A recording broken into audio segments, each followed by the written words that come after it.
یہ حجۃ الوداع جو ہوا، آخری حج میرے آقا صلی اللہ تعالی علیہ وسلم کا 11ویں ہجری تھی۔ حضور صلی اللہ تعالی علیہ وسلم کو ہجرت فرما کر مکمل 10 سال ہو چکے تھے، 11ویں ہجری چل رہی تھی۔ اللہ کے حبیب صلی اللہ علیہ وسلم حج فرما کر جیسے ہی مدینہ طیبہ تشریف لائے، بیماریاں یعنی علالت آپ کے ساتھ ہو گئی، اور محرم الحرام کے بعد سفر المظفر مکمل میرے آقا صلی اللہ تعالی علیہ وسلم علیل رہے، اور سفر کے آخری ہفتے میں کچھ افاقہ بھی ہوا، صحت بھی آئی۔ پھر ربیع الاول کا مہینہ آیا تو میرے آقا صلی اللہ تعالی علیہ وسلم نے 1-2 خطبے ایسے دیے جو اپنے آخری دنوں کی اس میں وضاحت بھی فرمائی۔ منبر پر کھڑے ہو کر کے ایک مرتبہ آپ صلی اللہ تعالی علیہ وسلم نے یوں فرمایا، اللہ نے اپنے ایک بندے کو اختیار دیا ہے کہ وہ چاہے تو دنیا لے لے یا تو اپنے رب کے پاس جو ہے وہ لے لے۔ اللہ کے اس بندے نے دوسرے آپشن کو قبول کر لیا ہے، یعنی اللہ کے پاس جو ہے اس کو پسند کر لیا ہے۔ اتنا ہی خطبے میں آپ نے فرمایا۔ کچھ باتیں ایسی تھی وقتی طور پر فوراً اس کی سمجھ نہ آئی، لیکن سیدنا ابو بکر صدیق رضی اللہ تعالیٰ عنہ جو رسول کریم صلی اللہ تعالیٰ علیہ وسلم کی باتوں کی گہرائی تک پہنچتے، وہ رونے لگ گئے۔ صحابہ نے پوچھا، اللہ کے نبی صلی اللہ علیہ وسلم نے خطبہ دیا ہے، اس پہ رونے کی کیا بات ہے؟ کہا صدیق اکبر رضی اللہ تعالیٰ عنہ نے، اللہ کے رسول صلی اللہ تعالیٰ علیہ وسلم نے جس بندے کا ذکر کیا ہے کہ اللہ نے اسے اختیار دیا ہے، آپشن دیا ہے، چاہے تو دنیا لے لے چاہے تو اللہ کے پاس جو ہے وہ لے لے، جس بندے کے بارے میں حضور ذکر کر رہے تھے وہ بندہ کوئی اور نہیں، وہ خود حضور ہیں۔ صدیق اکبر نے کہا صحابہ سے کہ اللہ نے اپنے حبیب صلی اللہ علیہ وسلم کو اختیار دیا ہے، چاہے تو آپ سالوں سال کی زندگی لے لیں یا تو پھر اللہ رب العزت کی بارگاہ میں پہنچیں۔ رسول کریم صلی اللہ علیہ وسلم نے دنیا کو ترک کرنے کا فیصلہ کر لیا ہے اور اپنے رب ذوالجلال کی بارگاہ میں جانے کا ارادہ کر لیا ہے۔ یہ ربیع الاول کے دنوں میں، شروع کے دنوں میں حضور اکرم صلی اللہ تعالیٰ علیہ وسلم کے جسم پاک پر جو آثار نظر آ رہے تھے، صحابہ کے لیے وہ بڑی بے چینی تھی۔ کئی نمازیں ایسی تھیں جس میں میرے آقا صلی اللہ تعالیٰ علیہ وسلم مسجد نبوی شریف میں باہر تشریف نہیں لا پائے۔ 17 نمازوں کی امامت صدیق اکبر رضی اللہ تعالیٰ عنہ نے کی۔ ابھی میرے آقا صلی اللہ تعالیٰ علیہ وسلم باحیات تھے، ظاہری زندگی میں موجود تھے۔ 17 نمازیں ایسی ہوئی کہ جس کو صدیق اکبر رضی اللہ تعالیٰ عنہ نے پڑھائی، اور آخری وہ دن تھا، روایات میں 12 ربیع الاول کا ذکر ہے اور بعض میں 13 ربیع الاول کا ہے۔ حضور اکرم صلی اللہ تعالیٰ علیہ وسلم کی ولادت کا بھی وہی دن ہے، وفات کا بھی وہی دن ہے، تاریخ میں لکھا گیا ہے۔ وہ آخری دن تھا جس میں رسول کریم صلی اللہ تعالیٰ علیہ وسلم نے فجر کی نماز پڑھائی صدیق اکبر رضی اللہ تعالیٰ عنہ کے ساتھ، یہاں تک کہ ایک نماز ایسی بھی کہ صحابہ انتظار میں رہتے تھے کہ حجرہ کھلے گا، میرے آقا تشریف لائیں گے۔ رسول کریم صلی اللہ تعالیٰ علیہ وسلم اس ایک نماز میں اس طرح سے تشریف لائے کہ نماز قائم ہو چکی تھی۔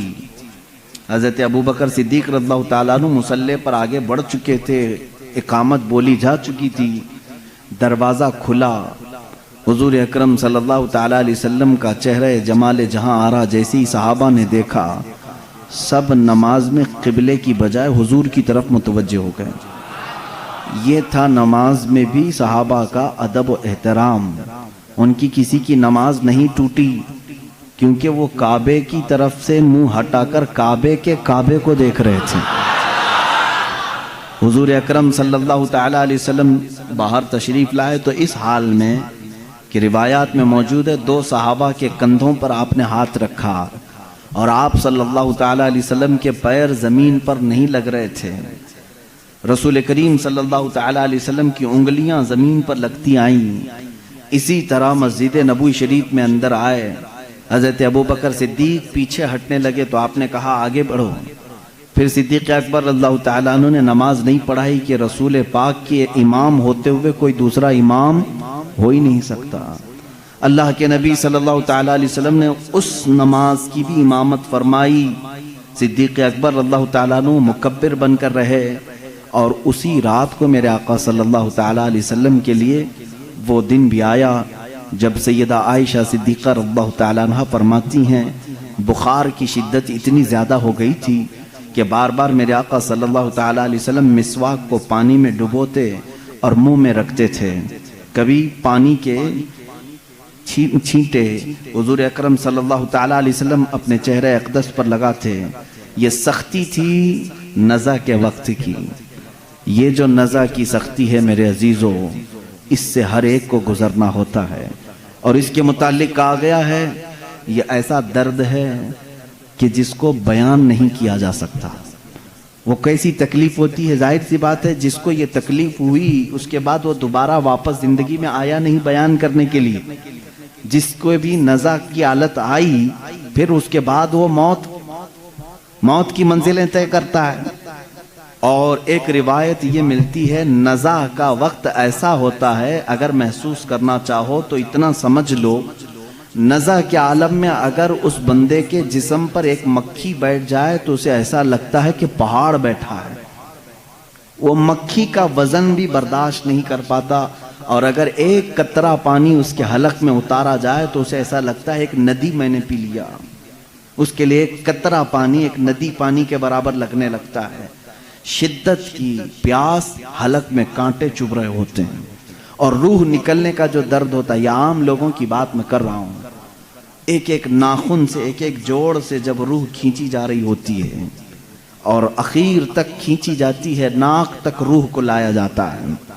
اس کے بعد ملک الموت اس روح کو قبض کر کے لے جاتے ہیں.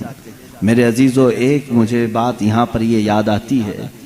ماں عائشہ صدیقہ رضی اللہ تعالیٰ عنہ فرماتی ہیں اچانک دروازے پر دستک ہوئی اور ملک الموت آئے تھے، اجازت طلب کر رہے تھے کہ یا رسول اللہ صلی اللہ علیہ وسلم کیا میں اندر آ سکتا ہوں؟ حضور اکرم صلی اللہ علیہ وسلم نے فرمایا عائشہ یہ فرشتہ کسی کی بھی روح نکالنے کے لیے اجازت نہیں لیتا، یہ مجھ سے اجازت لیا ہے اور اس کے بعد اب کبھی کسی سے اجازت نہیں لے گا. ملک الموت کو بھی یہ حکم تھا اللہ کی طرف سے، نبی اگر اجازت دیں تو روح قبض کرنا. پھر وہ کیسے لوگ ہیں جو کہتے ہیں کہ محمد صلی اللہ علیہ وسلم مالک و مختار نہیں تھے؟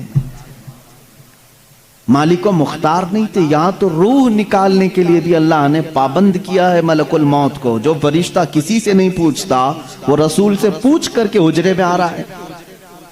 اور اس وقت جو مکالمہ ہوا، بعض بزرگوں نے فرمایا ہے کہ رسول کریم صلی اللہ تعالیٰ علیہ وسلم نے اس وقت کیا بیان فرمایا جانتے ہیں آپ؟ اے مسلمانوں، ذرا اپنے ہوش و حواس کو سنبھالو اور میری اس بات کو توجہ سے سننا. اگر اپنے نبی سے محبت کرتے ہو، میرے آقا صلی اللہ تعالیٰ علیہ وسلم سے تم گہری الفت رکھتے ہو، تو اس جملے کو سنو. ہماری اور آپ کی بھی موت آئے گی، اور ہم اپنے سامنے مرنے والے بہت سارے لوگوں کو دیکھتے بھی ہیں، لیکن جب دنیا سے کسی کی موت کا وقت قریب آتا ہے تو ہم نے دیکھا وہ اپنے آپ کو نہیں پہچان پاتا، اسے خود اپنا نام یاد نہیں رہتا. ماں باپ بھائی بہن رشتہ دار بھی اگر قریب ہوں تو پہچان نہیں پاتا کون ہے. نزع کی شدت ایسی ہوتی ہے، اپنوں کو بندہ نہیں پہچان پاتا نزع کے وقت. مگر قربان جاؤ اس تاجدار دو عالم صلی اللہ علیہ وسلم کی ذات پر، ملک الموت آئے ہیں اور نزع کی حالت ہے. اس وقت کیا پوچھا جانتے ہیں آپ؟ رسول کرام وقار صلی اللہ تعالی علیہ وسلم نے ان سے یہ کہا، اے اسرائیل، یہ جو نزع کا درد ہے کیا یہ درد میری امت کو بھی دیا جائے گا؟ کیا اس درد سے میری امت کو بھی گزارا جائے گا؟ اندازہ کرو میرے عزیز ہو. اسی لیے ہمارے امام نے یہ کہا، جو نہ بھولا ہم غریبوں کو رضا، جو نہ بھولا ہم غریبوں کو رضا، یاد اس کی اپنی عادت کیجیے. ہم غریبوں کے آقا پہ بے حد درود، ہم فقیروں کی ثروت پہ لاکھوں سلام.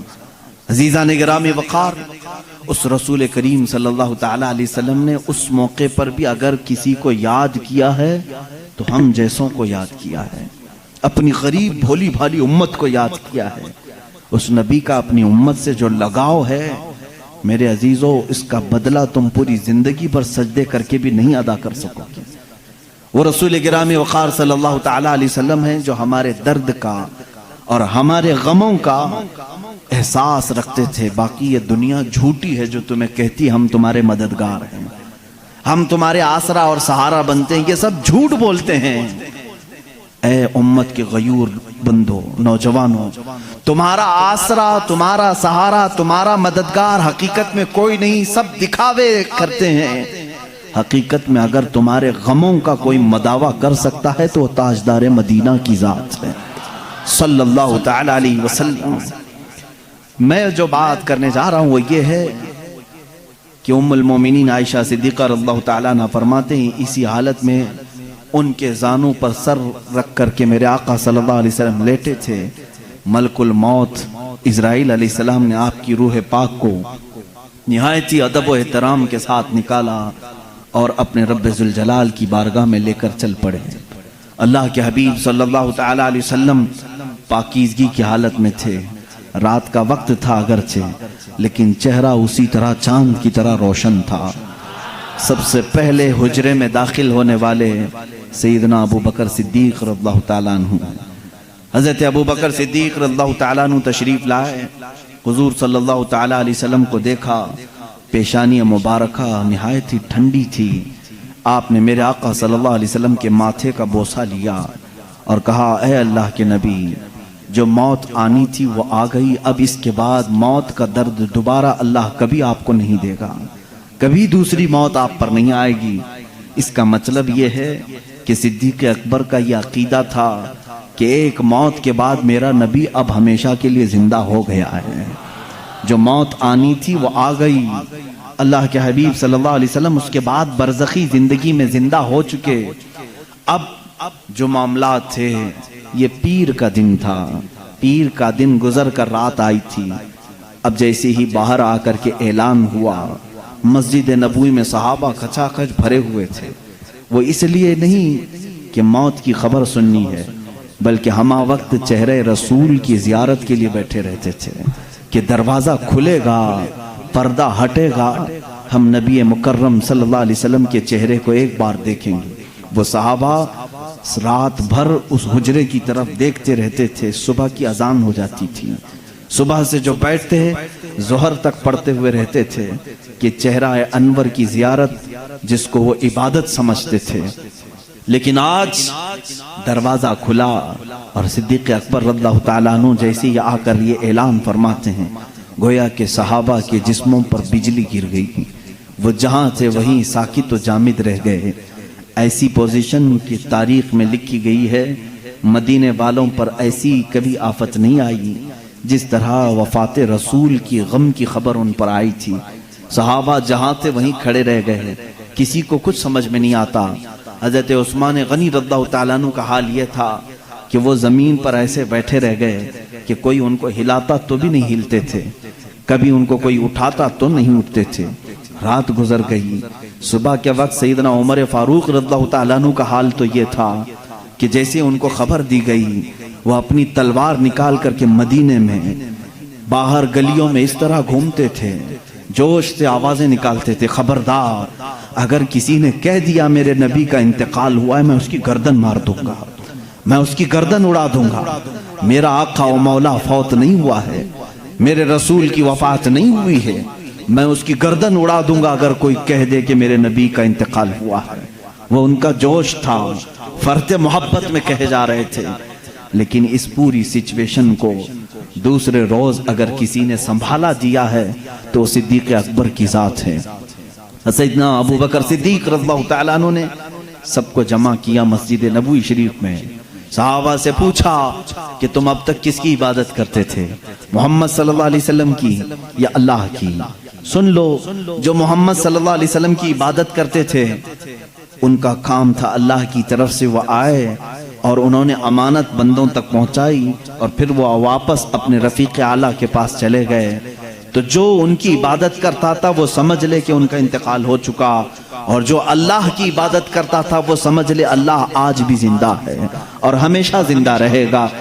اور آیت کریمہ انہوں نے تلاوت کی، وما محمد الا رسول قد خلت من قبلہ الرسل افئن مات اور یہاں سے کہتے ہیں اللہ تعالیٰ کی آیت پڑھ کر کے او قتلا انقلبتم علی اعقابکم اللہ نے فرمایا محمد صلی اللہ علیہ وسلم اللہ کے ایک رسول ہیں، ان سے پہلے بھی رسول آئے اور چلے گئے، اگر اس رسول کی وفات کے بعد کوئی منہ پھیر لیا، دین چھوڑ دیا، اللہ فرماتا فَلَن يَضُرَّ اللَّهَ، تو اس نے اللہ کا کچھ نہیں بگاڑا، اللہ کا کچھ بھی نقصان نہیں ہوگا، جو کچھ بھی بگڑے گا وہ تمہارا خود کا بگڑے گا۔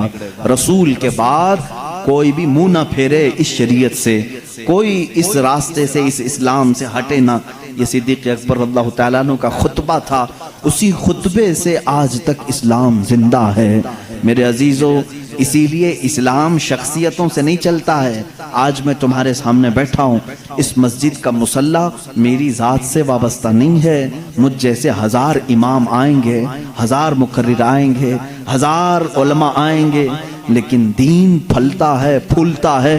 رب تعالیٰ اس شجر کو صبح قیامت تک قائم و دائم رکھے گا، اس چراغ کو ہزاروں پھونکنے والے بھی آئیں گے، مگر اللہ اس چراغ کے نور کو صبح قیامت تک زندہ رکھے گا، اس لیے کہ اس اسلام کی پوری ذات کو اللہ رب العزت نے کسی ایک شخص سے نہیں رکھا، بلکہ اس کی حفاظت خود اللہ نے اپنے ذمہ کرم پر رکھی ہے۔ عزیزان گرامی، یہاں سے اب میرے آقا صلی اللہ تعالیٰ علیہ وسلم کی تدفین کا معاملہ آیا۔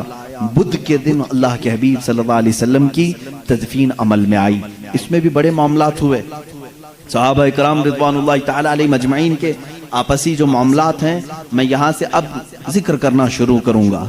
آج ہوش و حواس سنبھال کر کے آپ غور سے ان باتوں کو سنیں کہ ہمارا سچا اور ستھرا عقیدہ کیا ہونا چاہیے، صحابہ کے متعلق، اہل بیت کے متعلق اور اسلام کے متعلق صحیح عقیدہ کیا ہے۔ صحابہ انسان تھے، رسول کریم صلی اللہ تعالیٰ علیہ وسلم کے جانثار صحابہ، وہ جتنے بھی اعلیٰ تھے، پرہیزگار تھے، بڑے مقامات پر تھے، لیکن تھے کیا؟ انسان۔ انسانی تقاضا ہے کہ کچھ معاملات میں اختلافات ہوتے رہتے ہیں۔ حضور صلی اللہ تعالیٰ علیہ وسلم کی سب سے پہلی بات آئی غسل کے لیے۔ حضور اکرم صلی اللہ تعالیٰ علیہ وسلم کا غسل دیا جائے کہ نہیں دیا جائے؟ صحابہ ابھی اس بات میں ڈسکس کر رہے تھے۔ بعض نے کہا ہم نے آج تک میرے آقا صلی اللہ تعالیٰ علیہ وسلم کے لباس کو اترتے ہوئے نہیں دیکھا، ہم میں سے کون ہے جو آپ کا لباس اتارے گا؟ صحابہ اکرام رضوان اللہ تعالیٰ علیہ مجمعین نے، بعض نے کہا نہیں، ہر ایک کو غسل دینے کا حکم خود میرے آقا صلی اللہ علیہ وسلم نے فرمایا، ہم کیوں نہ دیں؟ اسی اسنا میں بیر غرس کا پانی لایا بھی گیا، اور روایات یہ بتاتی ہیں کہ تھوڑی دیر کے لیے صحابہ کو غشی طاری ہوئی۔ غشی کا مطلب سمجھتے ہیں کہ جیسے بے ہوشی آتی ہے، یا جھانپ جس کو کہتے ہیں، نیند آنے سے پہلے جھٹکے لگتے ہیں۔ جو صحابہ حجرہ رسول میں تھے انہیں جھانپ لگی یا اونگ آئی، غشی طاری ہوئی تھوڑی دیر کے لیے، اور جیسے ہی ان کی آنکھیں کھلی انہوں نے دیکھا رسول کریم صلی اللہ تعالیٰ علیہ وسلم کو مکمل غسل دیا جا چکا تھا۔ یہ تاریخ میں کہیں نہیں ہے کہ کس نے غسل دیا ہے، اللہ کے حبیب صلی اللہ تعالیٰ علیہ وسلم غسل دے کر کے آرام فرما تھے۔ یہ منظر ہونے کے بعد صحابہ نے کہا آپس کا اختلاف ہی ختم ہو گیا، دفن کہاں کریں؟ دفن کے لیے صحابہ میں پھر باتیں آئی۔ بعض نے کہا ان کو اپنے آبائی وطن لے کر کے جاتے ہیں، مکہ مکرمہ، اور وہ خانہ کعبہ ہے، وہاں پر میرے آقا صلی اللہ تعالیٰ علیہ وسلم کو دفن کیا جائے گا۔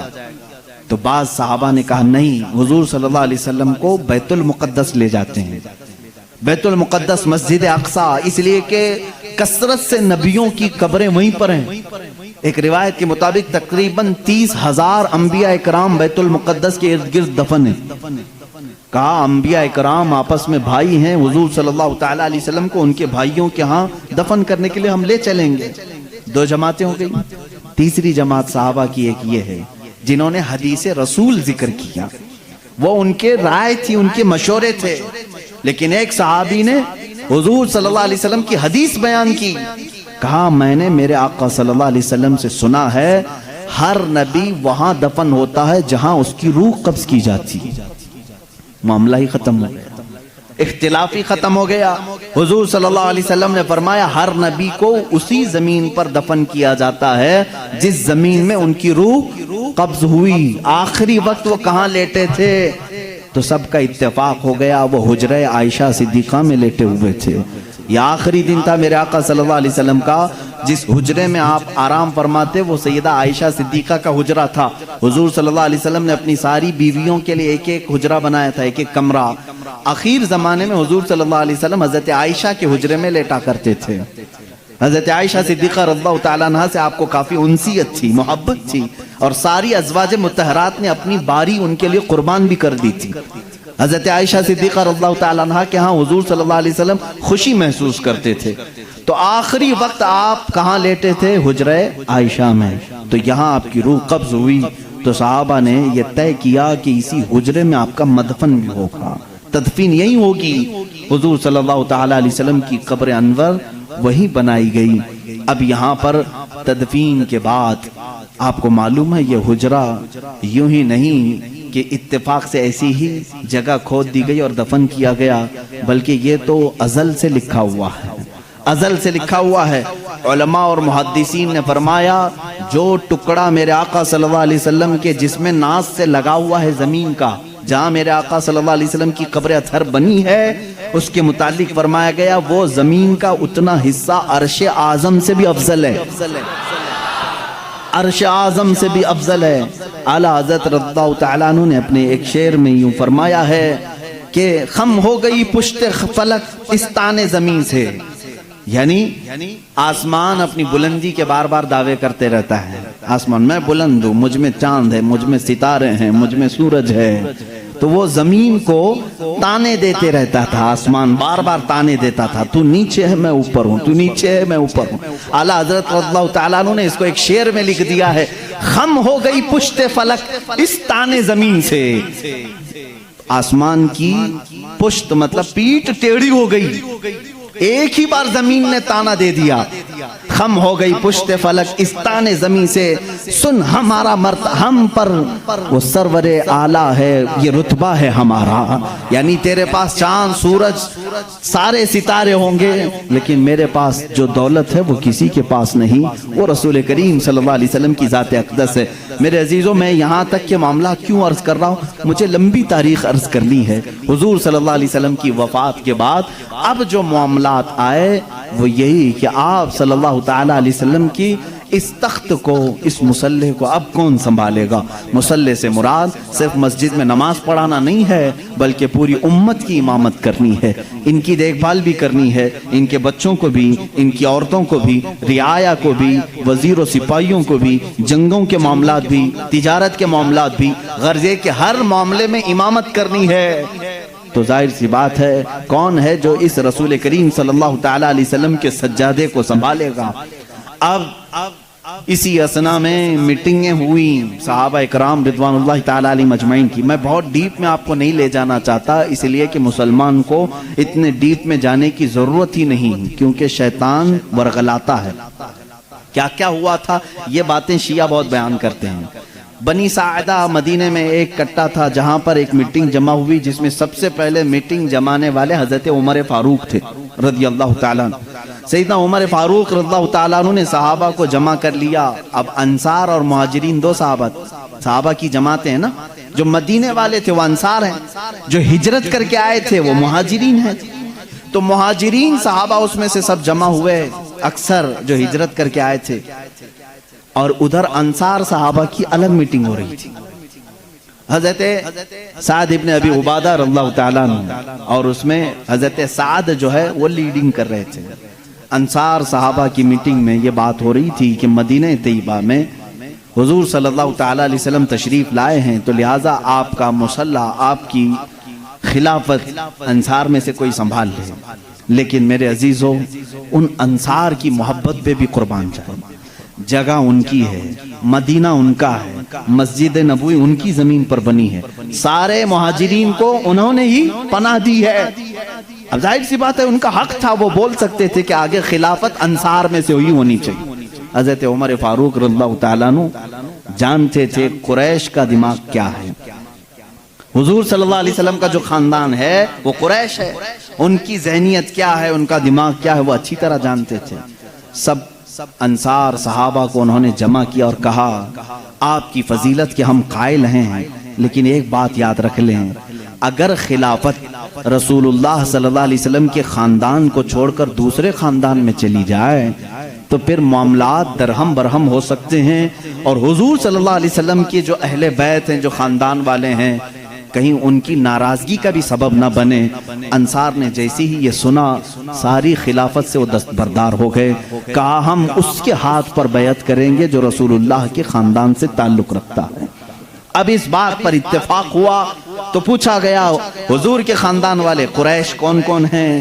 سب آئے، سب لوگوں نے جمع ہو کر کے الگ الگ نام لینے ہی تھے، ابھی کسی نے نام لیا نہیں تھا۔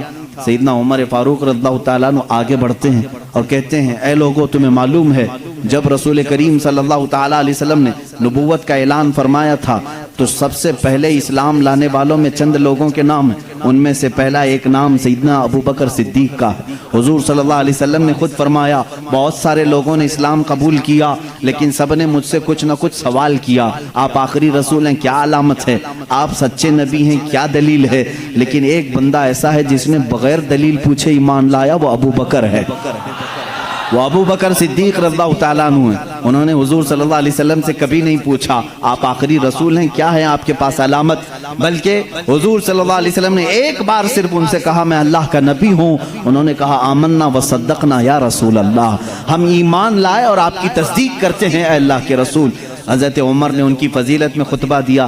تمہیں معلوم ہے جب رسول کریم صلی اللہ تعالیٰ علیہ وسلم مکہ سے ہجرت کر رہے تھے تو اپنے ساتھ کس کو لیا تھا؟ ابو بکر صدیق رضی اللہ تعالیٰ عنہ کو لیا تھا۔ تمہیں معلوم ہے اپنی زندگی میں جب میرے آقا صلی اللہ علیہ وسلم علالت پر بستر پر تھے اس وقت اپنے مصلے پر کس کو بڑھایا تھا؟ ابو بکر صدیق کو بڑھایا تھا۔ حضرت عمر کہتے ہیں رسول اللہ صلی اللہ علیہ وسلم نے جس کو ہماری نمازوں کا امام پسند کیا ہے، ہم اپنے دنیاوی معاملات میں اس کو کیوں نہ امام تسلیم کریں؟ سب سے پہلے میں صدیق اکبر کے ہاتھ پر بیعت کرتا ہوں۔ حضرت عمر کی بات دیکھ کر سارے صحابہ نے حضرت ابو بکر صدیق کے ہاتھ پر بیعت کیا۔ یہاں سے خلافت کا نظام شروع ہوا، یہ خلافت شروع ہوئی۔ سب سے پہلے خلافت کو بھی بادشاہی نظام پر قائم نہیں کیا گیا، یہ سعودی نظام نہیں ہے، باپ مرے گا تو بیٹا حکومت کرے گا، رشتہ داروں کا نظام نہیں ہے، بلکہ میرے آقا صلی اللہ تعالیٰ علیہ وسلم نے اس سیلیکشن کو امت کے اوپر چھوڑ دیا تھا، ورنہ رسول کریم صلی اللہ تعالیٰ علیہ وسلم اپنی زندگی میں بتا کر کے جاتے میرے بعد فلاں کو ہونا چاہیے۔ یہ معاملات میرے آقا نے کبھی بھی کسی کو نہیں بتائے۔ آج شیعہ کہتے ہیں، رافضی کہتے ہیں حضور صلی اللہ علیہ وسلم نے اپنی زندگی میں حضرت علی کو ہی خلیفہ بنایا تھا، باقی سارے خلیفاؤں نے ان کی خلافت کو غصب کر لیا، چھین لیا تھا، ان کو خلافت نہیں دی۔ یہ پروپیگنڈا پھیلاتے ہیں، کہیں سے بھی ایک دلیل نہیں ملے گی۔ اچھا آپ حضرت علی کو کمزور سمجھتے ہیں؟ وہ حیدر کرار ہے، وہ اسد اللہ ہے، جس کو اللہ کے نبی نے فرمایا اللہ کے شیروں میں سے ایک شیر ہے۔ اگر حضرت علی رضی اللہ تعالیٰ عنہ کو حضور صلی اللہ علیہ وسلم نے بنایا ہوتا تو کیا وہ اپنا حق چھوڑ کر کسی کو دے دیتے؟ وہ سیدنا علی کرم اللہ وجہہ الکریم حق کے لیے جب کھڑے ہوتے تو پھر سامنے کسی کو نہیں دیکھتے تھے، کسی کو نہیں دیکھتے۔ انہیں بھی معلوم تھا کہ خلافت کو رسول کریم صلی اللہ علیہ وسلم نے امت کے اوپر چھوڑا ہے، امت کا سب کا اتفاق ہوا حضرت ابو بکر صدیق رضی اللہ تعالیٰ عنہ کی ذات پر، تو سبوں نے بیعت کی۔ حضرت علی کرم اللہ وجہہ الکریم نے بھی بیعت فرمائی، اگرچہ تھوڑی تاخیر کے بعد، لیکن آپ نے بھی بیعت فرمائی۔ اور حضرت ابو بکر صدیق رضی اللہ تعالیٰ عنہ نے جس کو جو کام دیے سبوں نے خوشی خوشی ان کاموں کو انجام بھی دیا۔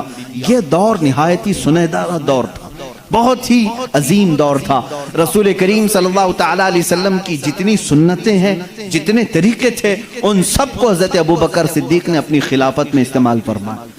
حضرت ابو بکر صدیق رضی اللہ تعالیٰ عنہ کا حال تو یہ تھا، خلافت کو سنبھالنے کے بعد جانتے ہیں کپڑوں کی ایک تھیلی اٹھا کر کے بازار میں جانے لگے۔ حضرت عمر نے پوچھا کہاں جا رہے ہیں؟ کہا کپڑے بیچ کر کے گھر تو چلانا ہے، کام کاج کے لیے، کہ میں کچھ کپڑوں کی تجارت کروں اور اپنا گھر بھی سنبھالوں۔ خلافت پر قائم ہونے کے بعد میرے عزیزو اس وقت تک اسلام کافی دور تک پھیل چکا تھا۔ حضرت ابو بکر صدیق رضی اللہ تعالیٰ عنہ خلیفۃ المسلمین منتخب ہو گئے، گلی کے نکڑ کے کارپوریٹر نہیں، وہ خلیفۃ المسلمین ہیں۔ باوجود اس کے تھیلا اٹھا کر کے کپڑے بیچنے کے لیے جا رہے ہیں تو سیدنا عمر فاروق رضی اللہ تعالیٰ عنہ نے انہیں روک لیا۔ سارے صحابہ کو جمع کر کے پھر اتفاق ہوا اس بات پر کہ بیت المال سے خلیفہ کا وظیفہ مقرر کیا جائے، ورنہ پھر خلیفہ بھی اگر دن بھر بازار میں کام کرے تو خلافت کے معاملات کون دیکھے گا؟ تو سب نے سب سے پہلے بیت المال سے وظیفہ مقرر کیا ہر مہینے کا۔ وہ کتنا تھا؟ وہ چند درہم میں تھا، یہاں تک کہ بیت المال سے حضرت ابوبکر صدیق رضی اللہ تعالیٰ عنہ کو ایک اونٹنی ملی تھی، ایک پیالہ ملا تھا، ایک چادر ملی تھی، 3 چیزیں ملی تھی۔ اور وظیفہ جو مقرر ہوا تھا وہ اتنا تھا کہ آپ کے گھر میں چند روٹیاں بن جاتی تھی، بس اس کے علاوہ زیادہ آپ نے نہیں طلب کیا۔ ایک دن آپ کی اہلیہ محترمہ نے آپ سے کہا بھی تھا کہ خلافت کے معاملات میں سر سوکھ جاتا ہے، کبھی کچھ ٹھنڈی میٹھی غذا بھی کھا لیں۔ آپ نے کیا کہا؟ اپنی اہلیہ سے کہا میرے پاس اتنے پیسے کہاں ہیں کہ میں شہد خرید سکوں، گھی خرید سکوں۔ گھی اور شہد خریدنے کے پیسے نہیں خلیفۃ المسلمین کے پاس۔ ان کی اہلیہ نے کہا میرے پاس جمع کیے ہوئے تھوڑے پیسے ہیں، وہ لے جائیے، آپ شہد اور گھی خرید کر کے لائیے۔ کہا تمہارے پاس کہاں سے آئے؟ کہا جو آپ مہینے میں دیتے ہیں گھر کے خرچ کے لیے، اس میں سے تھوڑا تھوڑا بچا کر کے میں نے رکھا ہے، عورتیں تھوڑا تھوڑا بچاتی رہتی ہیں۔ حضرت ابوبکر صدیق رضی اللہ تعالیٰ عنہ نے فرمایا لاؤ اس کو۔ وہ لا کر کے دی، ایک پوری کافی اس میں درہم جمع ہوئے تھے، ہر مہینے شاید تھوڑا تھوڑا تھوڑا وہ جماتی ہوں۔ حضرت ابوبکر صدیق رضی اللہ تعالیٰ عنہ وہ سارے درہم لے جا کر کے بیت المال میں جمع کرتے، اور بیت المال میں صحابہ سے کہا آج سے میرا وظیفہ اتنا کم کر دو، اس لیے کہ یہ میری ضرورت سے زیادہ آ رہا ہے، گھر میں میرے بچ رہا ہے، اس کا مطلب ضرورت سے زیادہ آ رہا ہے، یہ کم کر دیا جائے۔ ماں عائشہ صدیقہ رضی اللہ تعالیٰ عنہ فرماتی ہیں جب حضرت ابوبکر صدیق کی وفات کا وقت قریب آیا تو حضرت عائشہ کو انہوں نے قریب بلایا، کہا اے عائشہ مجھے لگتا ہے کہ میں گھڑی 2 گھڑی کا مہمان ہوں، میرے پاس ایک اونٹنی ہے، ایک چادر ہے جسے میں اوڑھ کے سوتا ہوں، اور وہ برتن جس میں ہم کھانا کھاتے ہیں، یہ تینوں بیت المال کے ہیں، یہ ہمارے گھر کے لیے اس وقت تک جائز ہیں جب تک میں خلیفہ ہوں، جہاں میری روح قبض ہو فوراً یہ تینوں چیزیں بیت المال میں جمع کرنا۔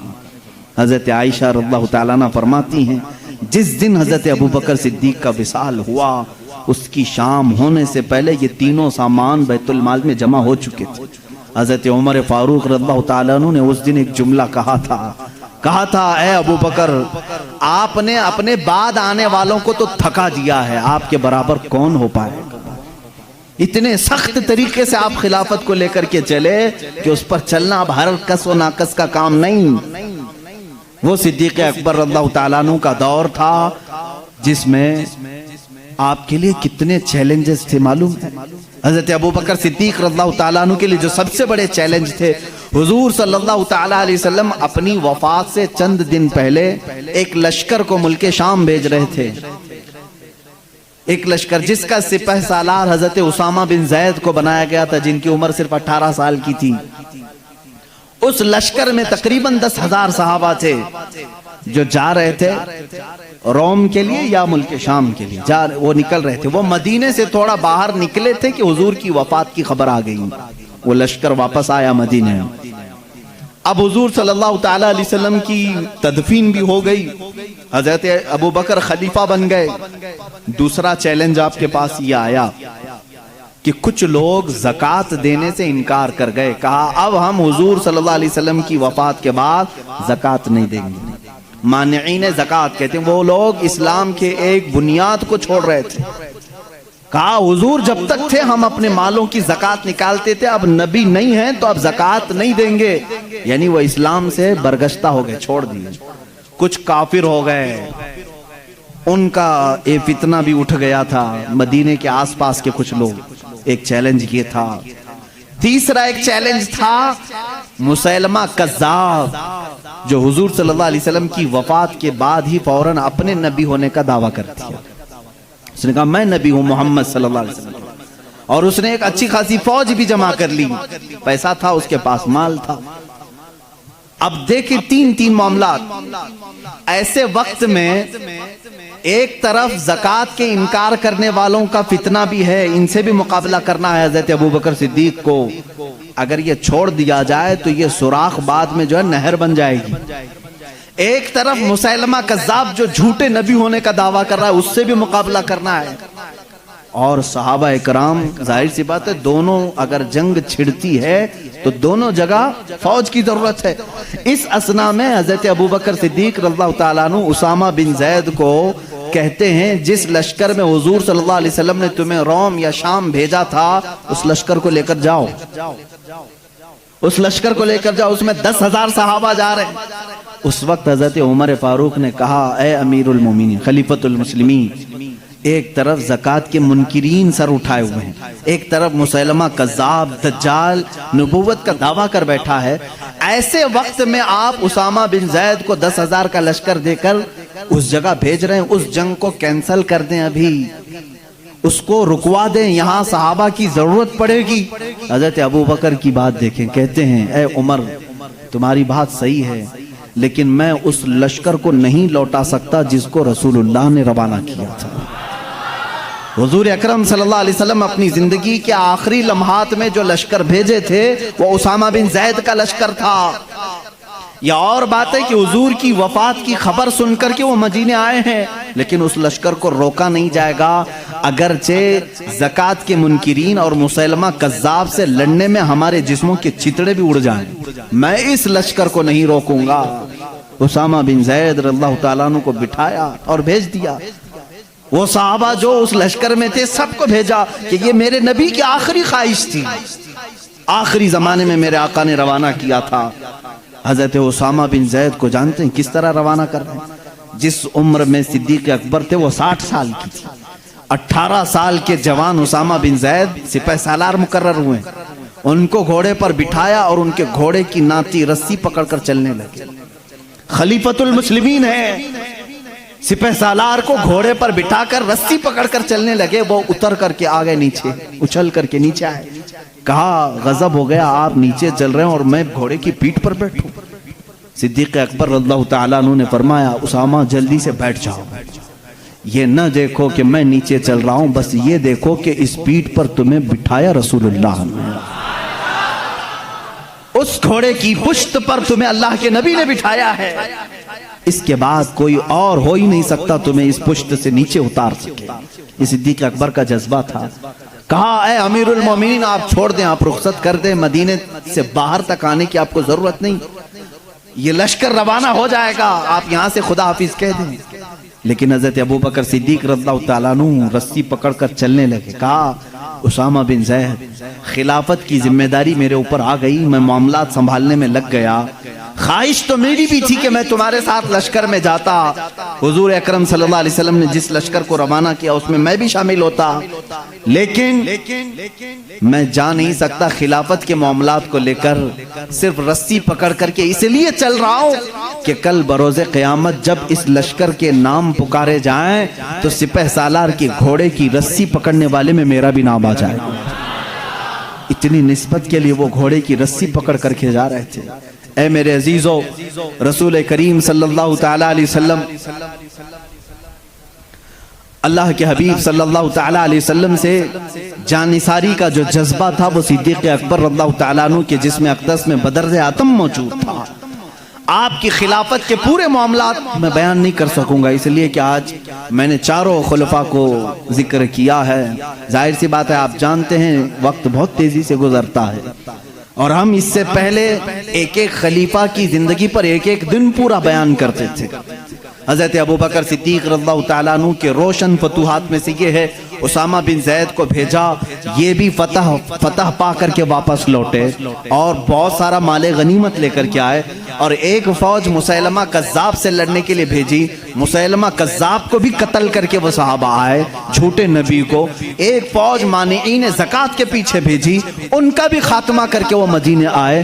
صرف 1 سال کے اندر صدیق اکبر رضی اللہ تعالیٰ عنہ نے ساری شورشوں کو، سارے فتنوں کو سب ختم کر دیا تھا. اس وقت صدیق اکبر کے جذبے کو دیکھنے کا مقام تھا، اس لیے کہ ایمان اتنا مضبوط تھا حضرت ابوبکر کا، وہ اللہ کی ذات پر ایسا توکل کرتے تھے. خود بیان کرتے ہیں میں پہلے کبھی کبھار ڈرتا تھا. ایک مرتبہ کی بات ہے جب غار ثور میں میرے آقا صلی اللہ تعالیٰ علیہ وسلم آرام فرمانے کے لیے اندر آئے، حضور سیدنا صدیق اکبر نے اپنے کپڑے پھاڑ پھاڑ کر کے اس غار کو اندر سے بند کر دیا تھا کہ کوئی کیڑا مکوڑا اندر آ کر کے میرے آقا کو گزن نہ پہنچا سکے. لیکن ایک سانپ آپ کو ڈس کر کے اندر آ گیا، آپ کی ایڑی جہاں لگی تھی ایک سوراخ پر، اس کو ڈس کر کے اندر آیا۔ صدیق اکبر رضی اللہ تعالیٰ عنہ اس پورے واقعے کے گواہ ہیں، آپ خود بیان فرمائے ہیں۔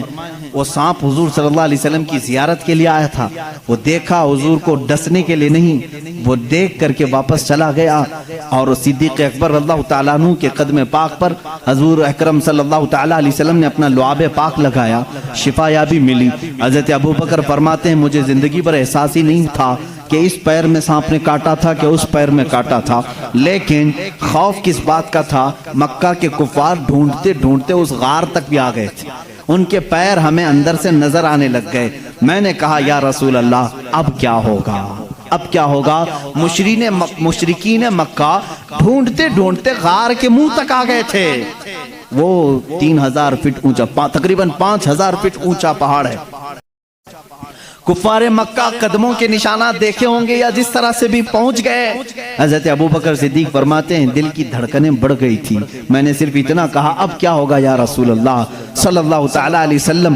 اللہ رب العزت نے اس واقعے کو سورہ توبہ میں ذکر فرمایا، اذ اخرجہ الذین کفروا ثانی اثنین اذ ہما فی الغار اذ یقول لصاحبہ لا تحزن ان اللہ معنا۔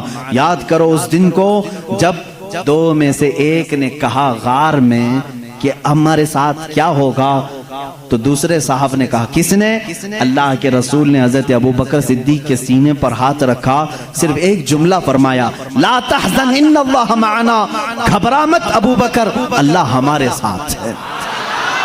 اس جملے کی معنویت اور اس کی تقویت اور اس کی عظمت اتنی بڑی ہے، میں سمجھتا ہوں کہ مسلمان اس ایک جملے سے آسانی سے زندگی گزار سکتا ہے۔ جب کبھی آفت آئے اتنا کہہ دینا، کروڑوں ان کے ساتھ ہوں گے لیکن مولا میرے ساتھ، لا تحزن ان اللہ معنا۔ آج بہت سارے لوگ ہم سے یہ کہتے ہیں حکومت ہمارے پاس نہیں، طاقت ہمارے پاس نہیں، اقتدار ہمارے پاس نہیں، بہت ساری طاقتیں دوسروں کے پاس ہیں، ان کے پاس دجالی نظام ہے، میڈیا ان کے پاس ہے، اخبار ان کے پاس ہیں، قوت ان کے پاس ہے، سیاست ان کے پاس ہے، سارے گرو گھنٹال ان کے پاس ہیں۔ لوگ کہتے ہیں ہمارا کیا ہوگا، میں صرف یہی کہتا ہوں ساری دنیا ان کے ساتھ ہے، اللہ ہمارے ساتھ ہے۔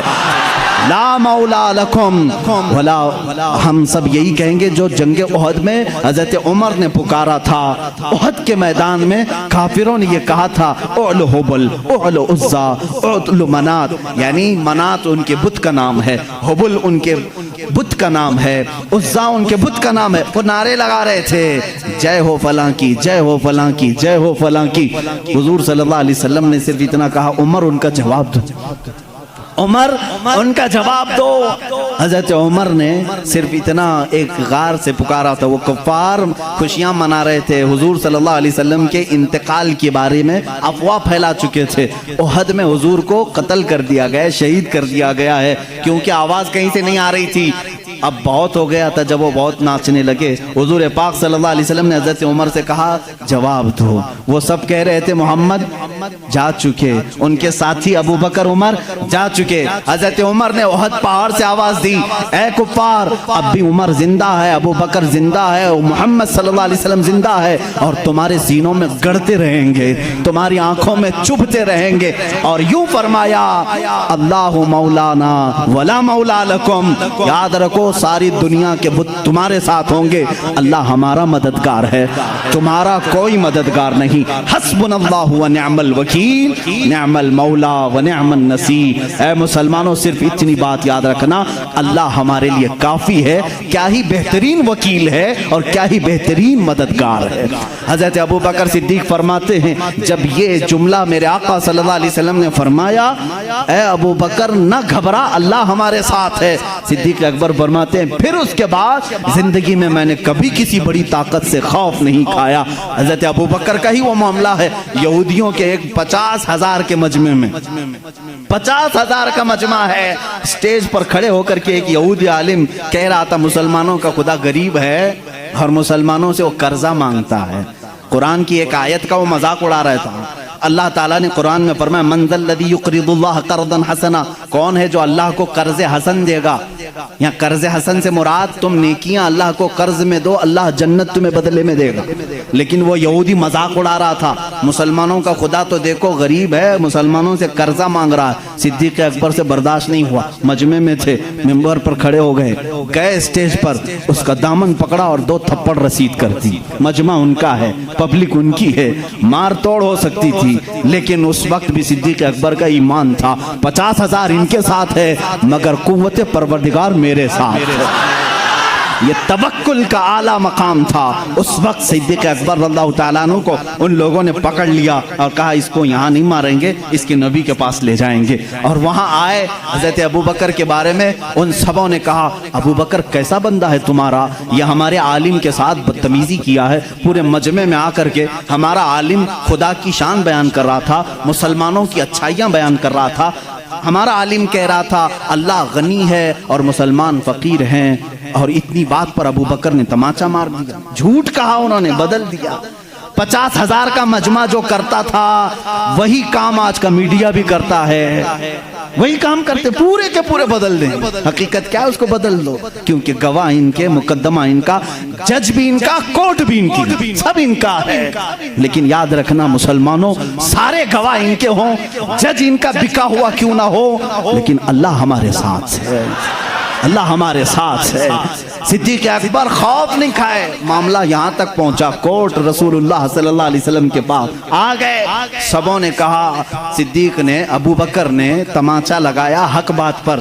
حضرت ابوبکر سے حضور نے پوچھا اتنی بات پر تم نے مارا؟ حضرت ابوبکر نے کہا نہ، یہ جھوٹ بول رہے ہیں، یہ اللہ کی شان میں گستاخی کر رہے تھے، اللہ کو فقیر کہہ رہے تھے، مسلمانوں کو امیر کہہ رہے تھے. کہہ رہا تھا یہ ظالم کہ اللہ ان کا غریب ہے، قرضہ مانگتا ہے، اس لیے مجھے برداشت نہیں ہوا، مارا میں نے. حضور صلی اللہ علیہ وسلم نے پوچھا ان لوگوں سے کیا ابوبکر صحیح کہہ رہے ہیں؟ انہوں نے کہا نہیں، یہ جھوٹ کہہ رہے ہیں. گواہ ہمارے پاس. یہودی عالم نے 1 گواہ سامنے کیا، 2 کیا، 3 کیا، 4 کیا، 10 گواہ لایا، کیونکہ جھوٹے جھوٹے ہی ہیں. جھوٹوں نے جھوٹوں سے کہا کہ جھوٹ مت بولنا. ابھی مرحوم راحت صاحب کا شاید جہاں تک ہے، شعر و شاعری سے میرا زیادہ شغف نہیں ہے، یہ اسی طرح کے یہودی تھے جو یہ کہتے تھے جھوٹوں نے جھوٹوں سے کہا ہے جھوٹ مت بولنا. وہ اسی طرح کا مجمع، سب جمع ہوئے اور گواہی دے رہے ہیں صدیق اکبر کے خلاف. حضور صلی اللہ تعالیٰ علیہ وسلم عدل و انصاف کے پیکر تھے. آپ صلی اللہ علیہ وسلم نے پوچھا ابوبکر تمہارا بھی کوئی گواہ ہے؟ تم جو بول رہے ہو اس کا بھی کوئی گواہ ہے؟ آپ کا گردن جھک گئی. کہا یا رسول اللہ اس مجمع میں میرے علاوہ کوئی دوسرا تھا نہیں، تھے تو یہی سب، یہ جھوٹ بول رہے ہیں، اب میں کیا کروں؟ عدالت ایویڈنس پر چلتی ہے نا، ثبوت پر چلتی ہے. حضور اکرم صلی اللہ علیہ وسلم نے فرمایا ابوبکر تیرا کوئی گواہ نہیں، ان کے پاس اتنے گواہ ہیں. ابھی یہ بات چل رہی تھی، جبرائیل امین آیت لے کر کے آ گئے، وہی اترنے کے آثار آئے. رسول کریم صلی اللہ علیہ وسلم کے پاس آیت نازل ہوئی، لقد سمع اللہ قول الذین قالوا ان اللہ فقیر ونحن اغنیاء. اے اللہ کے رسول، اللہ گواہی دیتا ہے یہ سارے یہودی کہہ رہے تھے اللہ فقیر ہے اور مسلمان غنی ہیں. صدیق اکبر نے جھوٹ نہیں کہا، ان کی گواہی کے لیے اللہ کافی ہے، اللہ کافی. اللہ تعالیٰ کی طرف سے آیت آئی، کیا صدیق کی شان ہے، تم اکیلے ہو مگر گواہی کے لیے رب تمہارے ساتھ ہے، اللہ تمہارے ساتھ. مسلمانوں گھبرانا نہ، غم نہ کرو.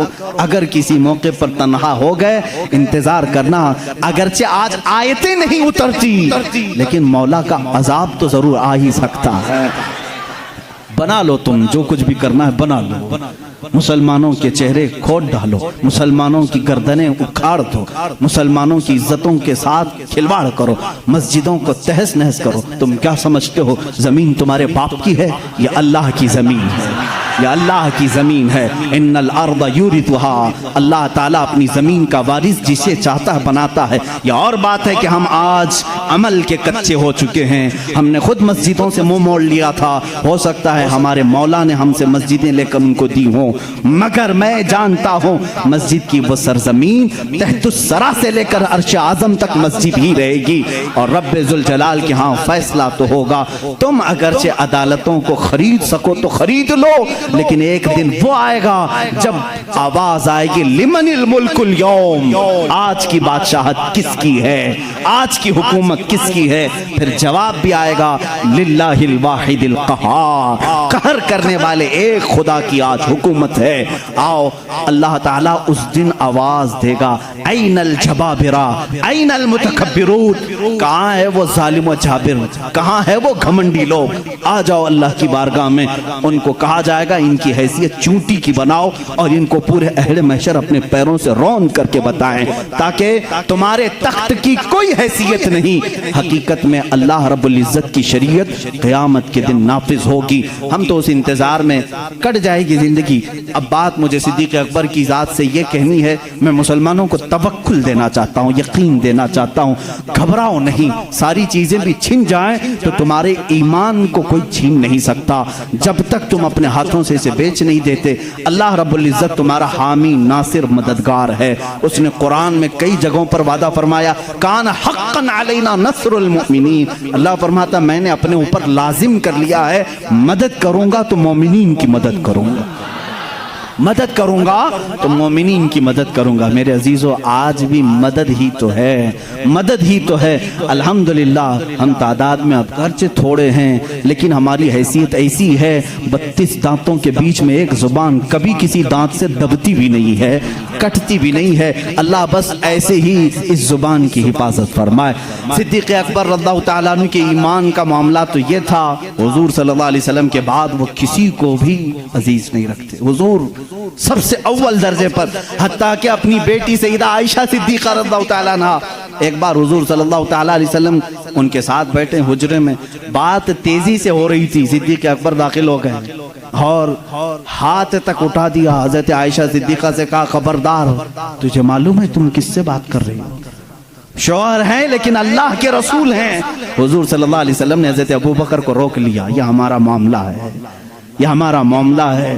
حضرت ابوبکر صدیق چلے آئے۔ حضرت عائشہ فرماتی ہیں کہ صدیق اکبر رضی اللہ تعالیٰ عنہ کبھی کسی چیز کو پسند نہیں کرتے جو حضور کی رضا کے خلاف۔ جب سیدہ عائشہ صدیقہ پر الزام لگایا تھا کچھ منافقین نے، تہمت لگائی تھی، حضور اکرم صلی اللہ علیہ وسلم نے حضرت عائشہ سے کہا تم اپنے ماں باپ کے گھر میں رہو جب تک یہ معاملہ کلیئر نہ ہو جائے۔ 1 مہینے تک حضرت عائشہ حضرت ابوبکر کے گھر میں تھی۔ وہ کہتی ہیں حضور صلی اللہ علیہ وسلم میرے پاس نہیں آتے، اتنے دنوں تک حضرت ابوبکر نے بھی میرے سے بات نہیں کی۔ یہ نہیں کہ بیٹی ہے، بلکہ رسول اللہ کا جو نظام ہے وہ میرے گھر میں بھی چلے۔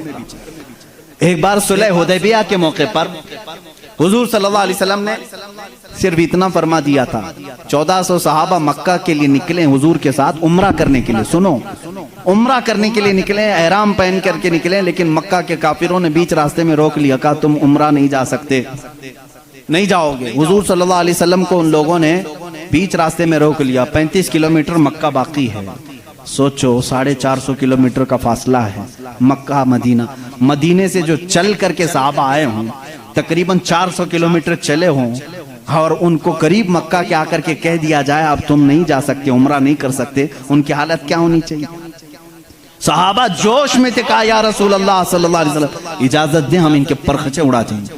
بدر بھی ہو چکی تھی، احد بھی ہو چکی تھی، خندق بھی ہو چکی تھی، ساری جنگوں میں صحابہ نے اپنے جوہر دکھا بھی چکے تھے۔ یہ 6 ہجری کا معاملہ ہے، سن 6 ہجری میں حدیبیہ کا معاملہ آیا۔ حضور صلی اللہ علیہ وسلم اپنی نگاہ نبوت سے دیکھ رہے تھے، آپ نے فرمایا نہیں، جنگ نہیں چاہتا میں، اس لیے کہ ہم حالت احرام میں ہیں، حالت احرام میں ہم جنگ نہیں چاہتے۔ حضور نے صلح کی بات کر لی مکہ والوں سے، وہ بظاہر دب کر کے صلح لگ رہی تھی، تو اس میں حضرت عمر سب سے زیادہ بے قرار تھے، سب سے زیادہ بے قرار۔ صحابہ سے وہ بار بار پوچھتے تھے کیا ہم حق پر نہیں ہیں، ہم کو جنگ کی اجازت کیوں نہیں مل رہی ہے؟ یہ مکہ والوں کو ہم برابر بتا دیں گے، آج تو ہم 1400 کی تعداد میں ہیں، بدر میں تو صرف 313 تھے، حضور کیوں نہیں اجازت دے رہے ہیں؟ حضور صلی اللہ تعالیٰ علیہ وسلم نے منع کر دیا، نہیں میں صلح نامہ لکھ رہا ہوں۔ حضور صلی اللہ تعالیٰ علیہ وسلم کے پاس حضرت عمر آئے، حضور کے بازو پکڑ کر کے جوش میں پوچھنے لگے آقا کیا ہم حق پر نہیں ہیں، کیوں آپ اجازت نہیں دے رہے ہیں؟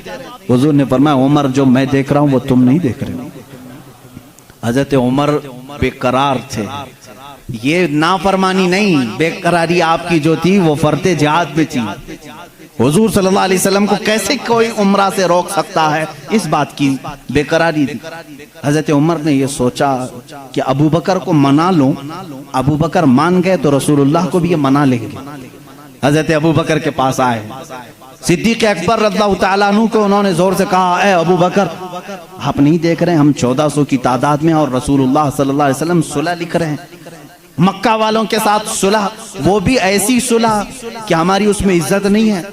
مکہ والے ایسی صلح لکھا رہے تھے کہ جس میں ان کے ہی فائدے تھے، مدینے والوں کے فائدے نہیں تھے۔ حضرت عمر بار بار کہہ رہے تھے، حضرت ابو بکر صدیق کو چلا لایا، ان کے ہاتھ جھٹک دیے۔ حضرت ابو بکر صدیق نے کہا، الزم غرضک یا عمر، اے عمر اپنا ہوش سنبھال، تو کس کے فیصلے پر بات کر رہا ہے؟ وہ محمد الرسول اللہ صلی اللہ تعالیٰ علیہ وسلم، اللہ کے رسول صلی اللہ علیہ وسلم جنگ کہیں تو جنگ ہے، صلح کہیں تو صلح ہے۔ میرا ایمان ہے کہ رسول جو کرتے ہیں وہ اپنی طبیعت سے نہیں، وہ وحی الہی سے کرتے ہیں۔ حضرت عمر نے کہا، اس دن مجھے احساس ہوا کہ ایمان کیا ہے، رسول اللہ کی ہر بات کو من عن تسلیم کرنا، یہ صدیق اکبر سے سیکھو۔ اس صلح کو حضرت عمر نے تسلیم کیا۔ یہ صدیق اکبر رضی اللہ تعالیٰ عنہ کی ذات طیبہ تھی۔ میرے عزیزو، اگر انہی پر پوری بات ختم ہو جائے گی، میرا وقت نکل جائے گا۔ سیدنا ابو بکر صدیق رضی اللہ تعالیٰ عنہ تقریباً 2 سال اور چند ماہ آپ نے خلافت کے امور کو سنبھالا، اور آپ کی عمر مبارکہ 60 سال سے تجاوز کر چکی تھی، 63 سال کے قریب آپ کی بھی عمر مبارکہ تھی۔ ٹھنڈیوں کی وجہ سے آپ غسل فرمائے اور اسی میں بیمار ہوئے۔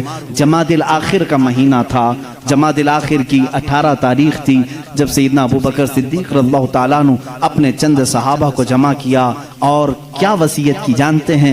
کہ یہ میرا آخری وقت ہے، میں خلافت کو 6 صحابہ کے حوالے کر کے جا رہا ہوں جو عشرہ مبشرہ میں سے تھے۔ حضرت عثمان تھے، حضرت علی تھے، حضرت عمر تھے، حضرت طلحہ تھے، حضرت عبد الرحمن بن عوف تھے، یہ صحابہ، سعد رضی اللہ تعالیٰ عنہ تھے۔ یہ صحابہ کے حوالے کر کے جاتے ہیں، یہ آپس میں جس کو خلیفہ بنائے، اے مسلمانوں تم اس کو خلیفہ مان لینا۔ دیکھیں خلافت کے معاملات کیسے چل رہے ہیں، وہ میں آج آپ کو ڈیٹیل میں لے جا رہا ہوں۔ یہ 18 جمادی الاخر کی تاریخ تھی جب حضرت ابو بکر صدیق رضی اللہ تعالیٰ عنہ اپنے گھر والوں کے ساتھ بیٹھے، آخری وصیت یہ کرتے ہیں، میرا انتقال ہو جائے، مجھے غسل دیا جائے، کفن دیا جائے، تو دفن کرنے سے پہلے میرے جنازے کو رسول کریم صلی اللہ علیہ وسلم کے حجرے کے سامنے لا کر رکھنا۔ حضور صلی اللہ علیہ وسلم کا مزار اقدس کہاں تھا؟ عائشہ صدیقہ کا حجرہ تھا، اور دروازہ لگتا تھا، وہ ایک کمرہ تھا، دروازہ تھا۔ حضرت ابو بکر کہتے ہیں اس دروازے کے پاس جنازے کو لا کر رکھ دینا، اور خبردار کہیں لے جا کر کے اٹھا کر دفن نہ کرنا، بلکہ باہر کھڑے ہو کر کے اجازت مانگنا۔ اے اللہ کے رسول، تمہارا رفیق، تمہارا دوست آپ کے بغل میں دفن ہونے کی اجازت مانگتا ہے، اگر رسول کریم صلی اللہ علیہ وسلم اجازت دے دیں تو مجھے حضور کے پہلو میں دفن کر دینا۔ یہ ہو سکتا ہے میرے عزیزوں، اس بات کو شاید وہاں بھی سن رہے ہوں گے تو تڑپ جانا چاہیے کہ صدیق اکبر نے یہ نہیں کہا، صحابہ نے بھی یہ نہیں پوچھا اجازت، قبر والے سے کیسے اجازت؟ وہ رسول پاک قبر میں ہے، اور کہنے والا کوئی عام آدمی نہیں، ابو بکر صدیق ہے، خلیفۃ المسلمین ہے رضی اللہ عنہ۔ صحابہ نے بھی کچھ بھی کہا نہیں، ٹھیک ہے، سب کو شاید عقیدہ وہی تھا جو آج بریلی کے امام نے ہمیں دیا ہے۔ صحابہ کا عقیدہ وہی تھا، تو زندہ ہے واللہ، تو زندہ ہے واللہ، میری چشم عالم سے چھپ جانے والے۔ اسی لیے انہوں نے نہیں کہا، پوچھا نہیں۔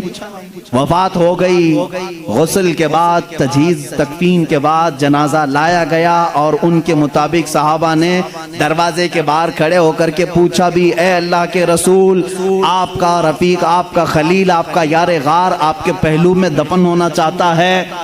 صحابہ کا عقیدہ دیکھو، ملاحظہ کرو۔ اس وقت فرماتے ہیں صحابہ باہر تھے، اچانک دروازے کی چٹخنی کھلی، دروازہ کھل گیا، قبر اطہر سے آواز آئی، ادخل الحبیب الی الحبیب، حبیب کو حبیب کے ساتھ داخل کرو۔ عزیزان گرامی، رسول کریم صلی اللہ تعالیٰ علیہ وسلم کی اس آواز کو کون نہیں پہچانتا تھا؟ صدیق اکبر رضی اللہ تعالیٰ عنہ کو اجازت کے بعد دفن کیا گیا ہے۔ حضور اکرم صلی اللہ تعالیٰ علیہ وسلم کے پہلو میں وہ آرام فرمائے ہیں۔ صدیق اکبر کی کیا ذات ہے میرے عزیزو، دنیا میں تھے تو رسول کے ساتھ رہے، قبر میں ہیں تو رسول کے ساتھ ہیں۔ میرے آقا نے فرمایا قیامت کی سور پھونکنے کے بعد دنیا کی سرزمین سے سب سے پہلے اٹھنے والا میں ہوں گا، دوسرے نمبر پر ابو بکر صدیق ہوں گے، تیسرے حضرت عمر ہوں گے۔ حضور خود فرماتے ہیں اے لوگوں تمہیں معلوم ہے محشر کے میدان میں میں کس طرح سے آؤں گا؟ میرے آقا فرماتے ہیں میں اپنی قبر سے اٹھوں گا، ابو بکر و عمر اٹھیں گے، میں دونوں کے ہاتھوں پر دونوں کے کندھوں پر اپنا ہاتھ رکھ کر کے میدان محشر میں آؤں گا۔ اللہ اللہ، وہ جلوہ کیسے ہوگا جب ایک وزیر اس طرف ہو، دوسرا وزیر اس طرف ہو، بادشاہ حکمت بیچ میں ہو۔ وہ قیامت کے دن ہے۔ اسی لیے میرے عزیزو، رسول کریم صلی اللہ تعالیٰ علیہ وسلم کی بادشاہت آج بھی ہے یا نہیں؟ بادشاہ کس کو تسلیم کرتے ہو؟ بادشاہ کس کو مانتے ہو؟ رسول کریم صلی اللہ علیہ وسلم کو۔ ایک محقق نے بڑے اچھے انداز میں مجھ سے ایک بات کہی تھی کہ دنیا کا نظام ہے کہ جب بادشاہ کرسی پہ ہوتا ہے تو وزیر اس کے پہلو میں ہوتے ہیں، وزیر ادھر ہے، ادھر کوئی وزیر بیٹھا ہے۔ بادشاہ جب اٹھ کے چلا گیا تو وزیر بھی چلے جاتے ہیں، وزیروں کی کرسیاں بھی خالی ہوتی۔ بادشاہ جب تک بیٹھا ہے وزیر بھی بیٹھے ہوئے ہیں، جب تک بادشاہ کرسی پر ہے وزیر بھی ہیں۔ وزیروں کا اگل بغل ہونا بھی اس بات کی علامت ہے کہ نظام سلطنت چل رہا ہے، نظام سلطنت چل رہا ہے۔ اے لوگو تم کس خام خیالی میں ہو؟ کیوں کسی کی جے وجے پکارتے ہو؟ کیوں کسی کو بادشاہ تسلیم کرتے ہو؟ اللہ کے حبیب محمد الرسول اللہ صلی اللہ علیہ وسلم دنیا میں جب تھے تب وہ شاہ تھے، وہ بادشاہ تھے۔ اپنی قبر اطہر میں جب گئے تو ایک پہلو میں صدیق اکبر لیٹے ہیں اور آگے کے پہلو میں عمر فاروق لیٹے ہیں۔ یہ اس بات کی علامت ہے وزیر اب بھی اگل بغل ہیں اور بادشاہ اپنی کرسی بادشاہت پر قائم ہے۔ وہ زندہ ہے واللہ، تو زندہ ہے واللہ، میری چشم عالم سے چھپ جانے والے۔ جب تک یہ قبروں کا منظر قائم رہے گا سمجھنا رسول اللہ کی بادشاہت قائم رہے گی۔ آئی نئی حکومت، سکہ نیا چلے گا، عالم میں رنگ بدلا، صبح شب ولادت بجھ گئی جس کے آگے سبھی مشعلیں، شمع وہ لے کر آیا ہمارا نبی۔ میرے عزیزو، اس نبی کا دور ختم نہیں ہوا، اس نبی کا دور اب بھی باقی ہے، اس نبی کا دور اب بھی باقی ہے۔ رسول کریم صلی اللہ علیہ وسلم کے جانثار صحابہ، صدیق اکبر اللہ تعالیٰ عنہ کی وفات کے بعد جو صحابہ موجود تھے انہوں نے مشورے سے، جو 6 صحابہ تھے، مشورے سے بالاتفاق سیدنا عمر ابن خطاب رضی اللہ تعالیٰ عنہ کے ہاتھ میں بیعت کر لی۔ یہ جمادی الاخر کا مہینہ تھا، 13ویں ہجری تھی۔ یہاں سے حضرت عمر فاروق نے نظام خلافت کو سنبھالا۔ آپ کا دور اتنا سنہرا ہے، اتنا سنہرا ہے، وہ عمر جس کے آداب پہ شیدا سقر، عز و شان عدالت پہ لاکھوں سلام۔ عزیزان گرامی، اس عمر کی ہم بات کرنے چلے ہیں جس کے متعلق میرے نبی نے خود فرمایا جس راستے سے عمر چلتے ہیں شیطان اس راستے پہ نہیں آتا ہے۔ جہاں تک عمر کی خوشبو جاتی ہے شیطان اس سے دور بھاگتا ہے۔ لو کان بعدی نبیا لکان عمر بن خطاب۔ حضور صلی اللہ علیہ وسلم فرماتے ہیں اگر میرے بعد کوئی نبی ہو سکتا تو عمر ابن خطاب ہوتے، لیکن میں خاتم النبیین ہوں، میرے بعد کوئی نبی نہیں آ سکتا۔ اس لیے کہ عمر فاروق رضی اللہ تعالیٰ عنہ کی زبان پاک ایسے مشورے ہوتے تھے، کئی مرتبہ کا معاملہ ایسا ہے لوگ الگ الگ مشورے دیتے، حضرت عمر جو مشورہ دیتے تھے اسی کے مطابق قرآن کی آیت آ جاتی تھی۔ الموافق رأیہ للوحی والکتاب، آپ کا لقب دیا گیا۔ پردے کے معاملات جو آئے عورتوں پر یہ حضرت عمر کے مشورے سے آئے، اذان دینے کے جو الفاظ ہیں یہ حضرت عمر کے مشورے سے ہیں۔ یہ تمام معاملات میں حضرت عمر نے خود مشورہ دیا تھا اور اللہ نے حکم بھی ویسے ہی نازل فرمایا۔ اور حدیث میں یہ ملتا ہے کہ عمر کی زبان پر اللہ کے کلمے ہوتے ہیں۔ اللہ رب العزت کی جو صداقت ہے، جو حقانیت ہے، وہ حضرت عمر فاروق کی زبان پر قائم ہوتی۔ سیدنا عمر فاروق رضی اللہ تعالیٰ عنہ نے 10 سال خلافت کے اس نظام کو سنبھالا۔ کتنے؟ 10 سال۔ لیکن آپ کا نظام ایسا تھا، آج پوری دنیا میں لاکھوں عمر ہوں گے لیکن صرف اگر آپ عمر کہو گے تو ذہن پہلے عمر ابن خطاب کی طرف جائے گا۔ لاکھوں عمر آئے گئے اس کے بعد، لیکن صرف اگر عمر کہو گے یا عمر فاروق کہو گے، کسی کا ذہن دوسرے عمر کی طرف نہیں جاتا، اسی رسول کے عمر کی طرف جاتا ہے۔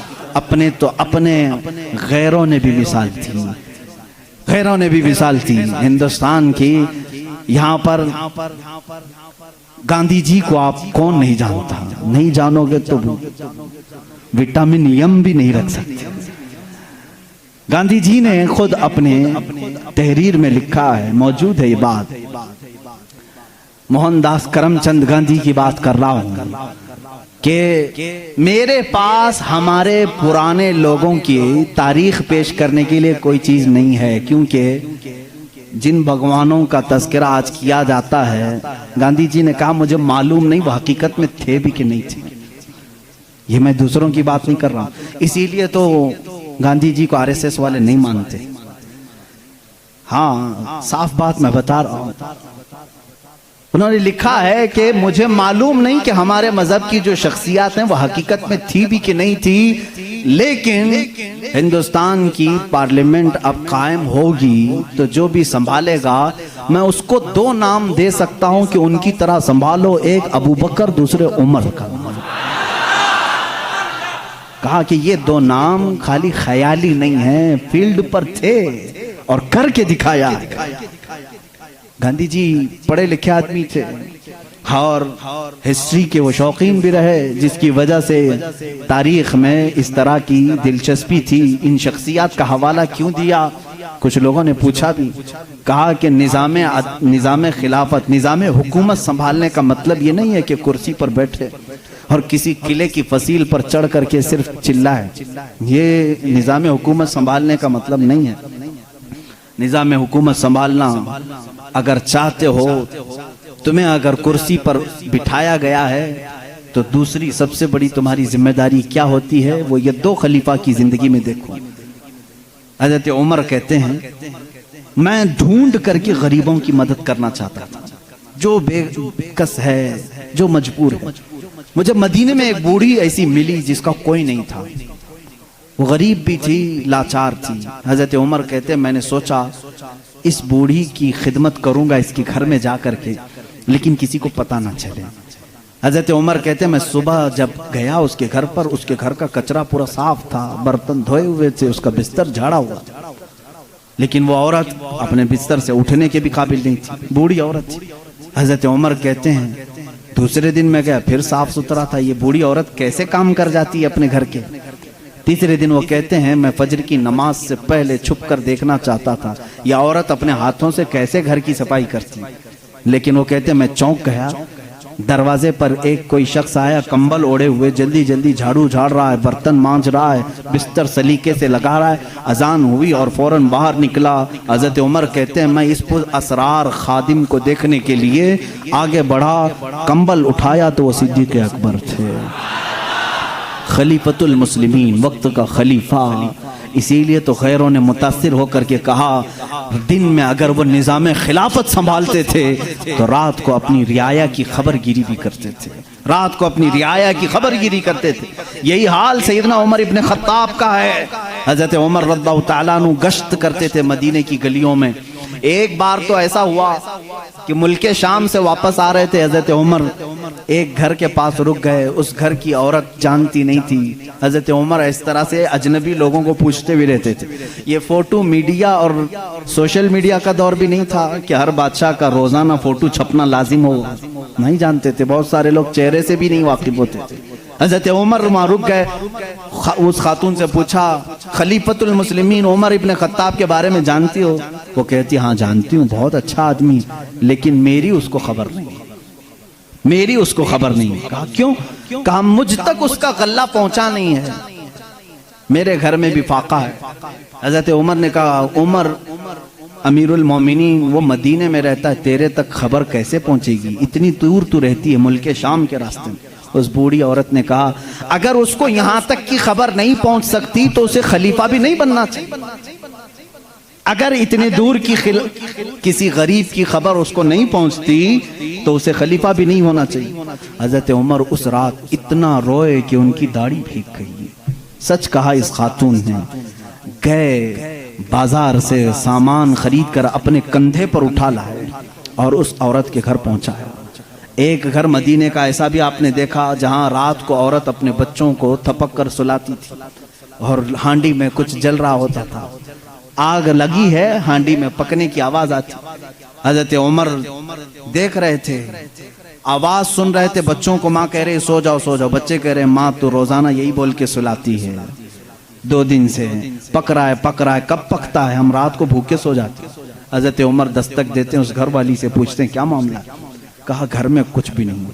پھر یہ ہانڈی میں کیا ہے؟ کہا پانی اور پتھر رکھی ہوں بچوں کو بہلانے کے لیے کہ اسی آس میں سو جائیں گے۔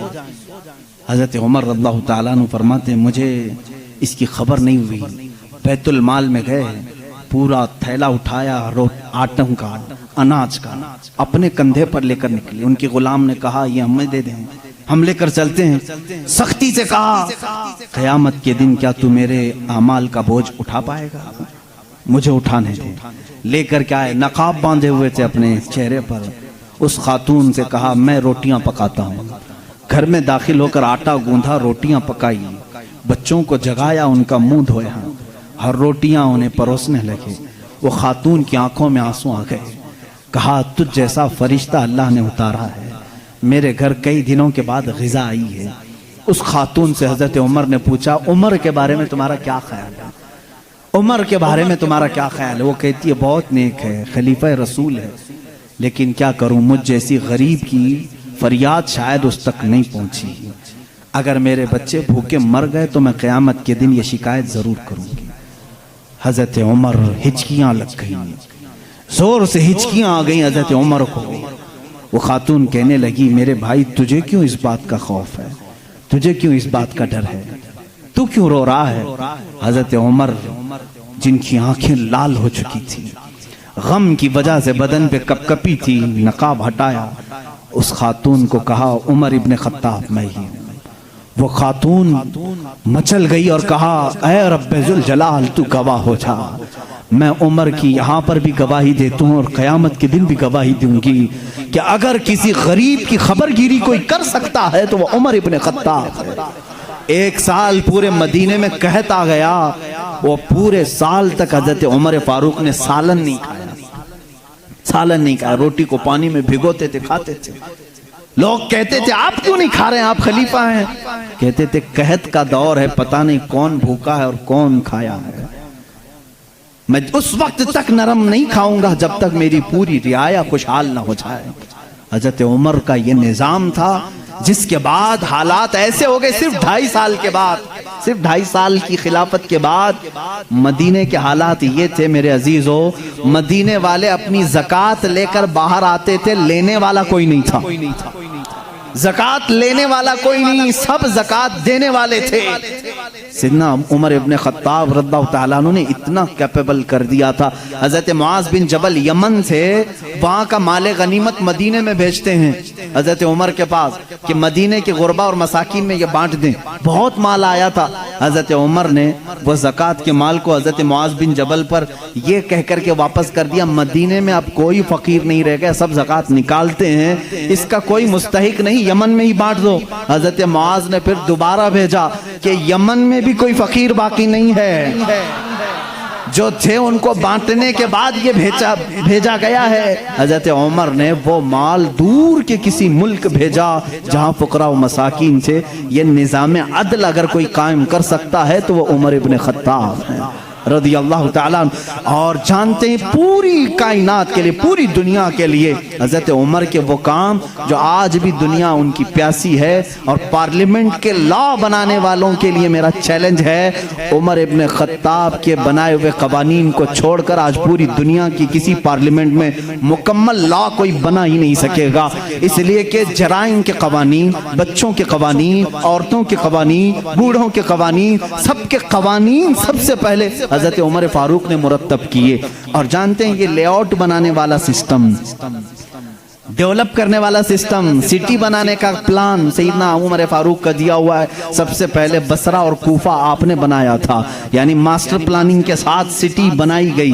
روڈ بنانے کا سب سے پہلا کام حضرت عمر فاروق نے کیا ہے۔ تاریخ سب سے پہلے حضرت عمر فاروق نے قائم کی۔ بیت المال کا نظام سب سے پہلے حضرت عمر نے قائم کیا ہے۔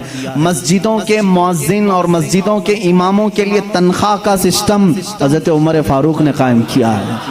اور اتنا ہی نہیں، عدل کا حال تو ایسا تھا کہ کسی کے ساتھ کوئی رعایت نہیں، کسی کے ساتھ کوئی رعایت نہیں، چاہے وہ کوئی بھی ہو۔ مصر کے گورنر کے بارے میں لوگوں نے صرف اتنا کہا کہ ان کے ہاں بہت قیمتی گھوڑا ہے، بہت پیسوں کا گھوڑا ہے اور ان کا لباس بہت مہنگا ہے، یہ گورنر ہیں۔ حضرت عمر کے پاس یہ شکایت آئی، ان کو بلایا اور بلا کر کے کہا تو رعایا کے ساتھ کیا کرنے کے لیے تجھے بھیجا گیا؟ وہاں کے پیسوں سے تو نے قیمتی گھوڑا خریدا، قیمتی لباس پہنا۔ وہ ان کی گورنری کو معزول کر کے 100 بکریاں خرید کر کے ان کو دیا کہ اب زندگی بھر یہ بکریاں تو چرائے گا۔ بکریاں چرانے پر گورنر کو رکھ دیا۔ یہ ان کے معاملات میں پھر کوئی کچھ نہیں کہہ سکتا تھا۔ بڑے بڑے صحابہ، حضرت سعد ابن ابی وقاص کو معزول کر دیا تھا۔ خالد بن ولید رضی اللہ تعالیٰ عنہ، جن کو سیف اللہ کہا جاتا ہے، جس جہاد میں بھی وہ جاتے تھے فتح ہونا لازمی ہو جاتا تھا، یہ تو سب کو معلوم ہے۔ حضرت خالد بن ولید اپنی زندگی میں اتنی جنگیں کی ہیں، کوئی جنگ میں شکست نہیں ہوئی۔ ان کا یہ فخر تھا، جب جہالت میں تھے نا، اسلام نہیں لائے تھے، وہ جنگ احد کے سپہ سالار بن کے آئے تھے، اس میں بھی ان کو ہی فتح ملی تھی۔ کہتے کفر کی حالت میں بھی اللہ نے فتح ہی دی تھی، اسلام میں آئے تب بھی اللہ نے فتح ہی لکھی تھی۔ حضرت خالد بن ولید ایک ایسے جرنیل کا نام ہے جس کا نام قیامت تک قائم رہے گا، لیکن حضرت عمر فاروق رضی اللہ تعالیٰ عنہ نے سپہ سالاری سے ان کو معزول کر دیا تھا۔ سسپینڈ کرنا معمولی بات نہیں، لیکن حضرت عمر کیوں کرتے تھے جانتے ہیں؟ بعض لوگ اس کو نکتہ چینی کرتے ہیں، حضرت عمر اس کو ہٹائے اس کو ہٹائے۔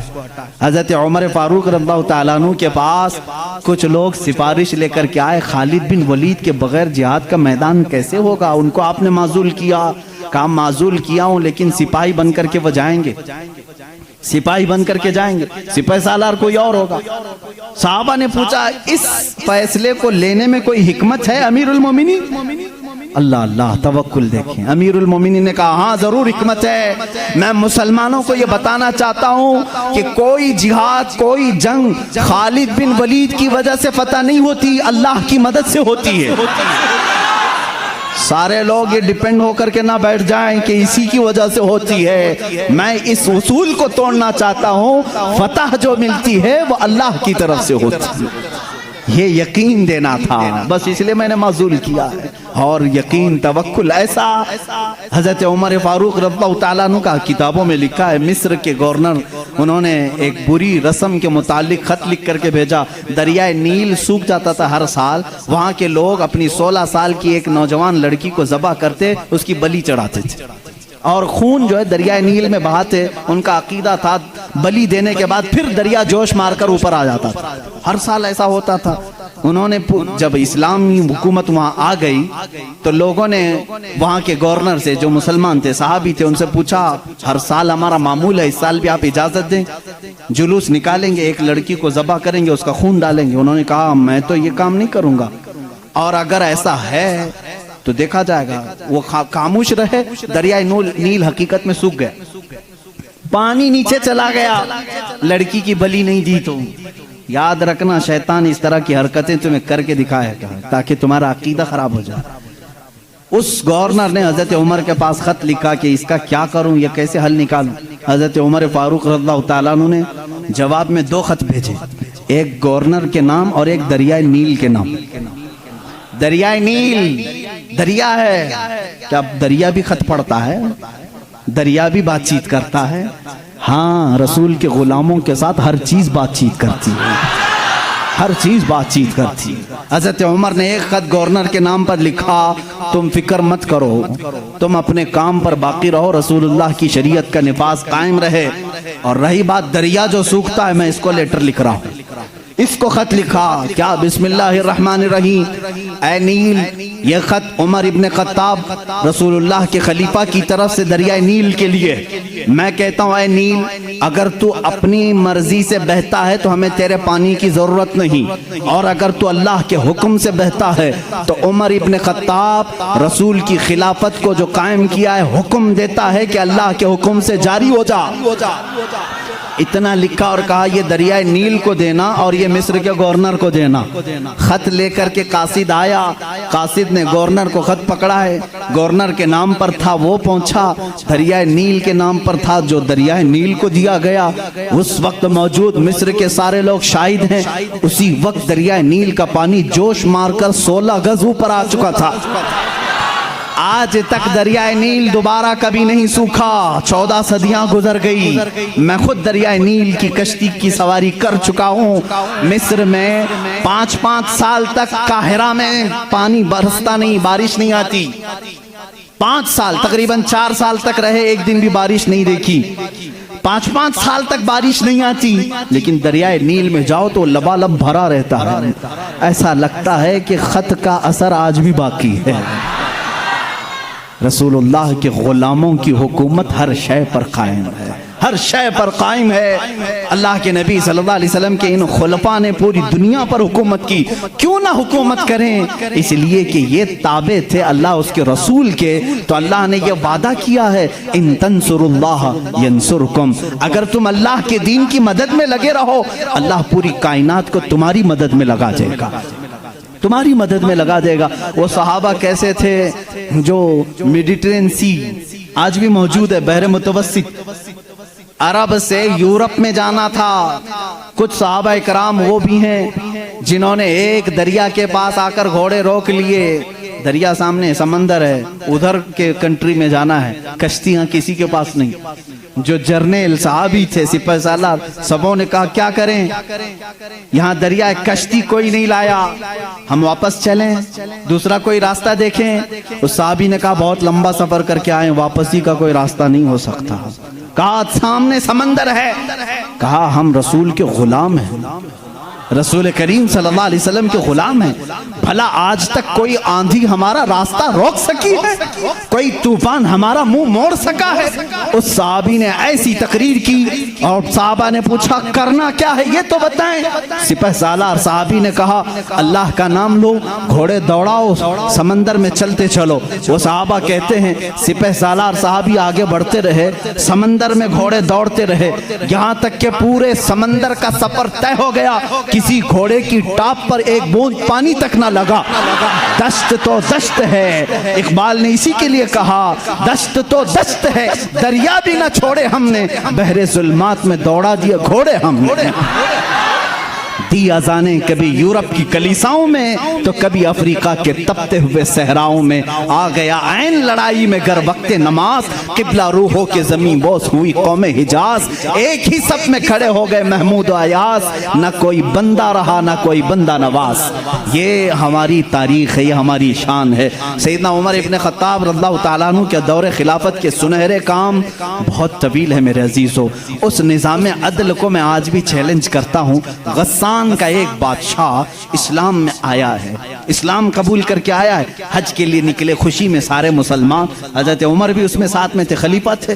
طواف کے دوران اس بادشاہ کی لنگی پر ایک مسلمان کا پیر پڑ گیا، لنگی سرک گئی، اس نے اپنی بے عزتی محسوس کی، تھپڑ مارا کعبے کے سامنے، اس مسلمان کو بہت اس نے مارا، وہ زخمی ہو گئے۔ انہوں نے شکایت کی حضرت عمر فاروق کے پاس۔ عادل، وہ عدل کی پیکر جو نظام رسول سے ذرا برابر ہٹ کر کبھی فیصلہ نہیں کرتے۔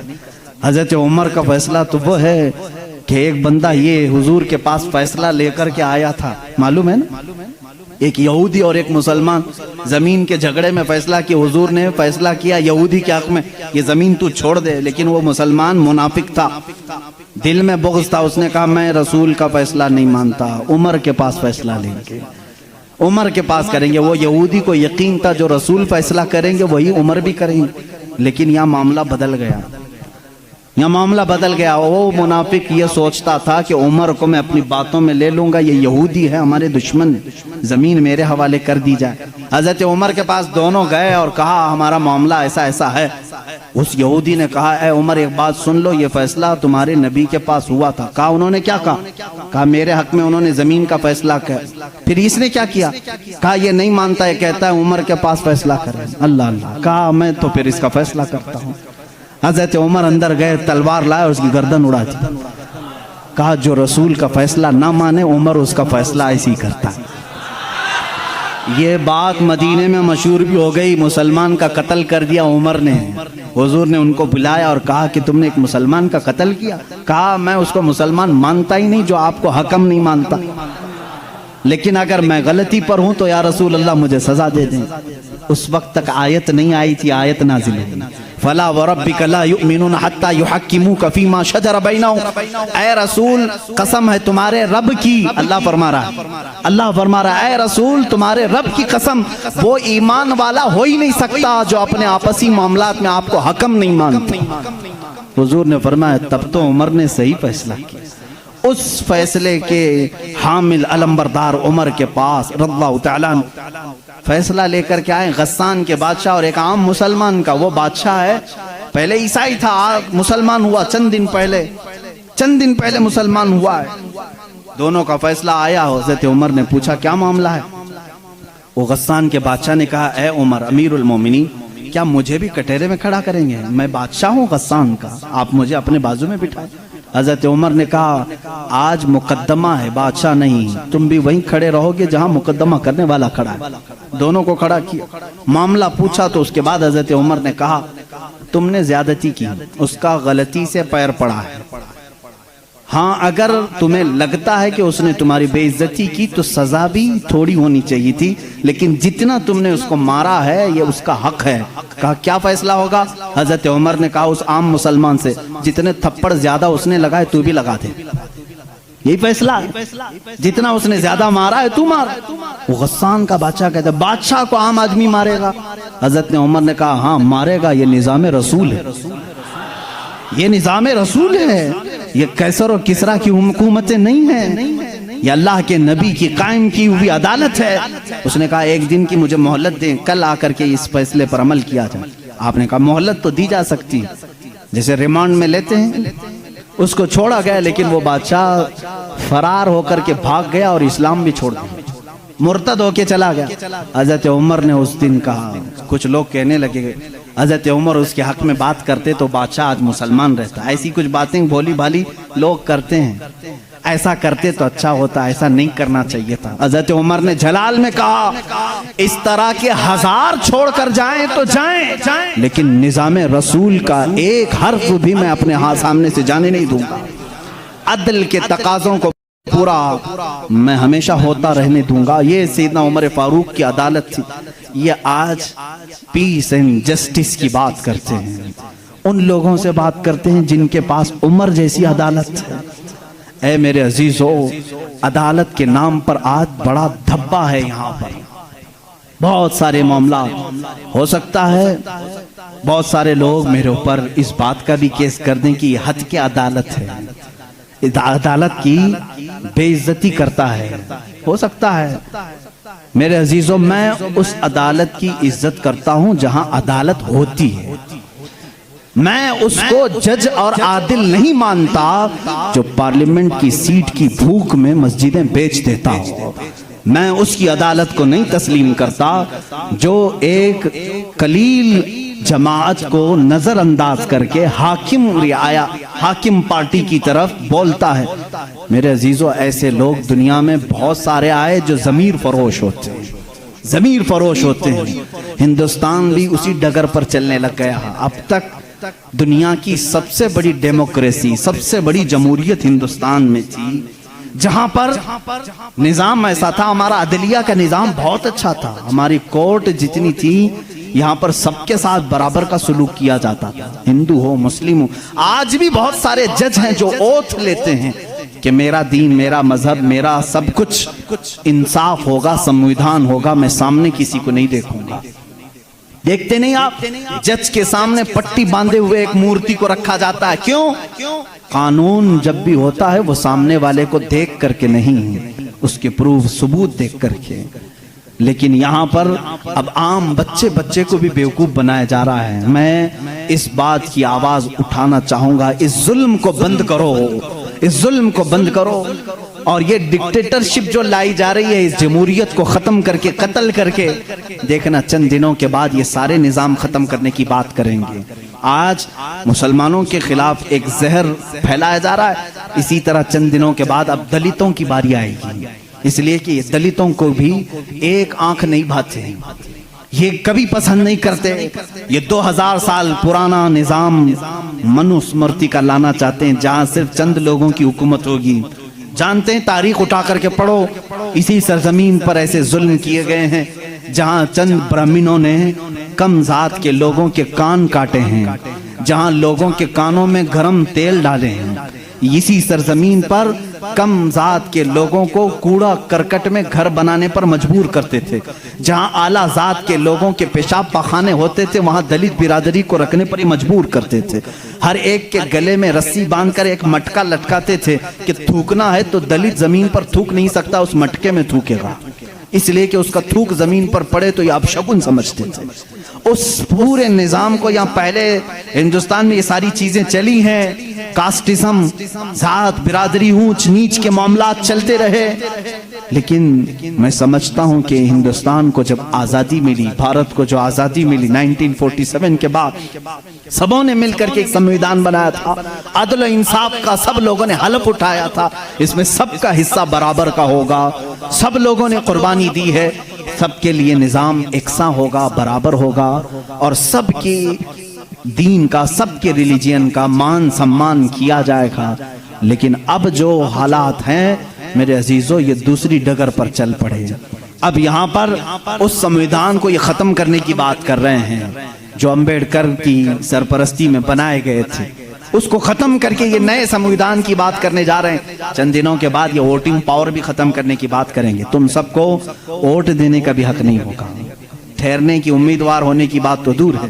میں اس نظام کی کھلم کھلا مخالفت کرتا ہوں اور مذمت کرتا ہوں، میں مذمت کرتا ہوں۔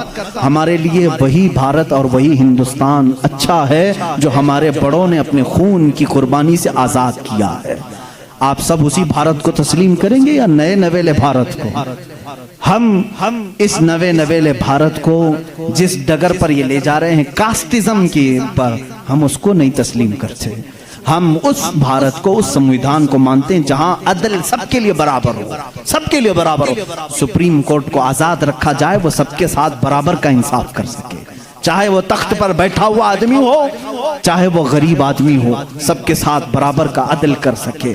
ہندوستان ہی کی بات میں اگر بتاؤں، یہاں پر ایک بادشاہ ایسا بھی گزرا جس کے ایک تیر سے ایک بچے کی موت ہو گئی تھی، ایک بچے کی موت ہو گئی۔ عورت جو بچے کی ماں تھی وہ مقدمہ کر دی چیف جسٹس کے پاس۔ اس وقت کے جو چیف جسٹس تھے قاضی سراج الدولہ، انہوں نے طلب کیا بادشاہ کو طلب کیا، اسی ہندوستان کی بات کر رہا ہوں۔ عورت ایک جگہ کھڑی ہے، وقت کا بادشاہ ایک جگہ کھڑا ہے۔ عورت نے کہا میرے بچے کو ان کے تیر سے موت ہو گئی۔ بادشاہ شکار کھیل رہا تھا، چوک کے تیر لگ گیا۔ بادشاہ نے کہا ہاں میرا تیر لگا تو ہے، گواہ بھی ہیں، سپاہی بھی گواہ ہیں، عورت بھی گواہ ہے۔ دو آپشن ہوتے ہیں موت کے بعد، کسی کا کچھ قتل ہو گیا انجانے میں، چوک کر اگر قتل ہو گیا، دو آپشن اسلام دیتا ہے۔ اس عورت کو قاضی نے کہا تیرے پاس دو آپشن ہیں، چاہے تو اپنے بچے کی موت پر دیت لے لے، کچھ پیسے لے لے بادشاہ سے اور اسے معاف کر دے، یا چاہے تو جان کے بدلے جان لے لے۔ بادشاہ کی جان بھی لے سکتی ہے، قاضی نے فیصلہ سنا دیا، یہ نہیں کہ بادشاہ کو چھوڑ دینا ہے، دونوں آپشن عورت کے اوپر۔ وہ عورت نے جب دیکھا کہ عدل کا یہ پیکر اسلامی نظام ہے، بادشاہ کے تیر لگا ہے اور قاضی صحیح فیصلہ دے رہا ہے، اس عورت نے کہا اگر یہ قاضی آج اس طرح کا صحیح فیصلہ دے رہا ہے تو اس طرح کے بادشاہ کی وجہ سے ہی، بادشاہ ایسا ہوگا اسی لیے قاضی ایسا ہے۔ اس عورت نے کہا میں اس بادشاہ کی جان بخشتی ہوں، میرے بچے کے لیے جو دیت بنتی ہے وہ بادشاہ مجھے دے دے۔ بادشاہ نے جتنی دیت بنتی تھی اس سے زیادہ اسے دیا، اور جب یہ معاملہ ختم ہوا تو بادشاہ قاضی کے پاس آیا، قاضی کے پاس آیا اور اپنا جبہ کھولا، اس میں خنجر تھا، خنجر نکالا، کہا قاضی، وہ اس وقت کے سپریم کورٹ کا چیف جسٹس تھا، قاضی، بادشاہ کیا کہتا جانتے ہو؟ مجھے جب پتا چلا میرے اوپر مقدمہ ہے اور مجھے معلوم تھا میرے تیر سے ایک بچہ فوت ہوا ہے، میں آج کورٹ میں آ رہا تھا، میں ساتھ ہی خنجر لے کے چلا۔ قاضی نے پوچھا کیوں لے کے چلے؟ کہا میں یہ دیکھنا چاہتا تھا کہ اگر فیصلہ قرآن و حدیث کے مطابق ہو تو ٹھیک ہے میں مان لوں، اور ذرا برابر اگر بادشاہ کا خیال کر کے قاضی نے کیا تو اسی خنجر سے قاضی کو قتل کر دو۔ بادشاہ نے یہ کہا، قاضی مسکرایا اور اپنے گدے سے اٹھ گیا اور چادر ہٹائی، نیچے بہت بڑا کوڑا تھا۔ کہا بادشاہ تمہیں معلوم ہے میں آج پہلی مرتبہ اس کرسی پر آنے کے بعد، اس گدے پہ آنے کے وقت کوڑا نیچے لے کر بیٹھا ہوں۔ کہا کیوں؟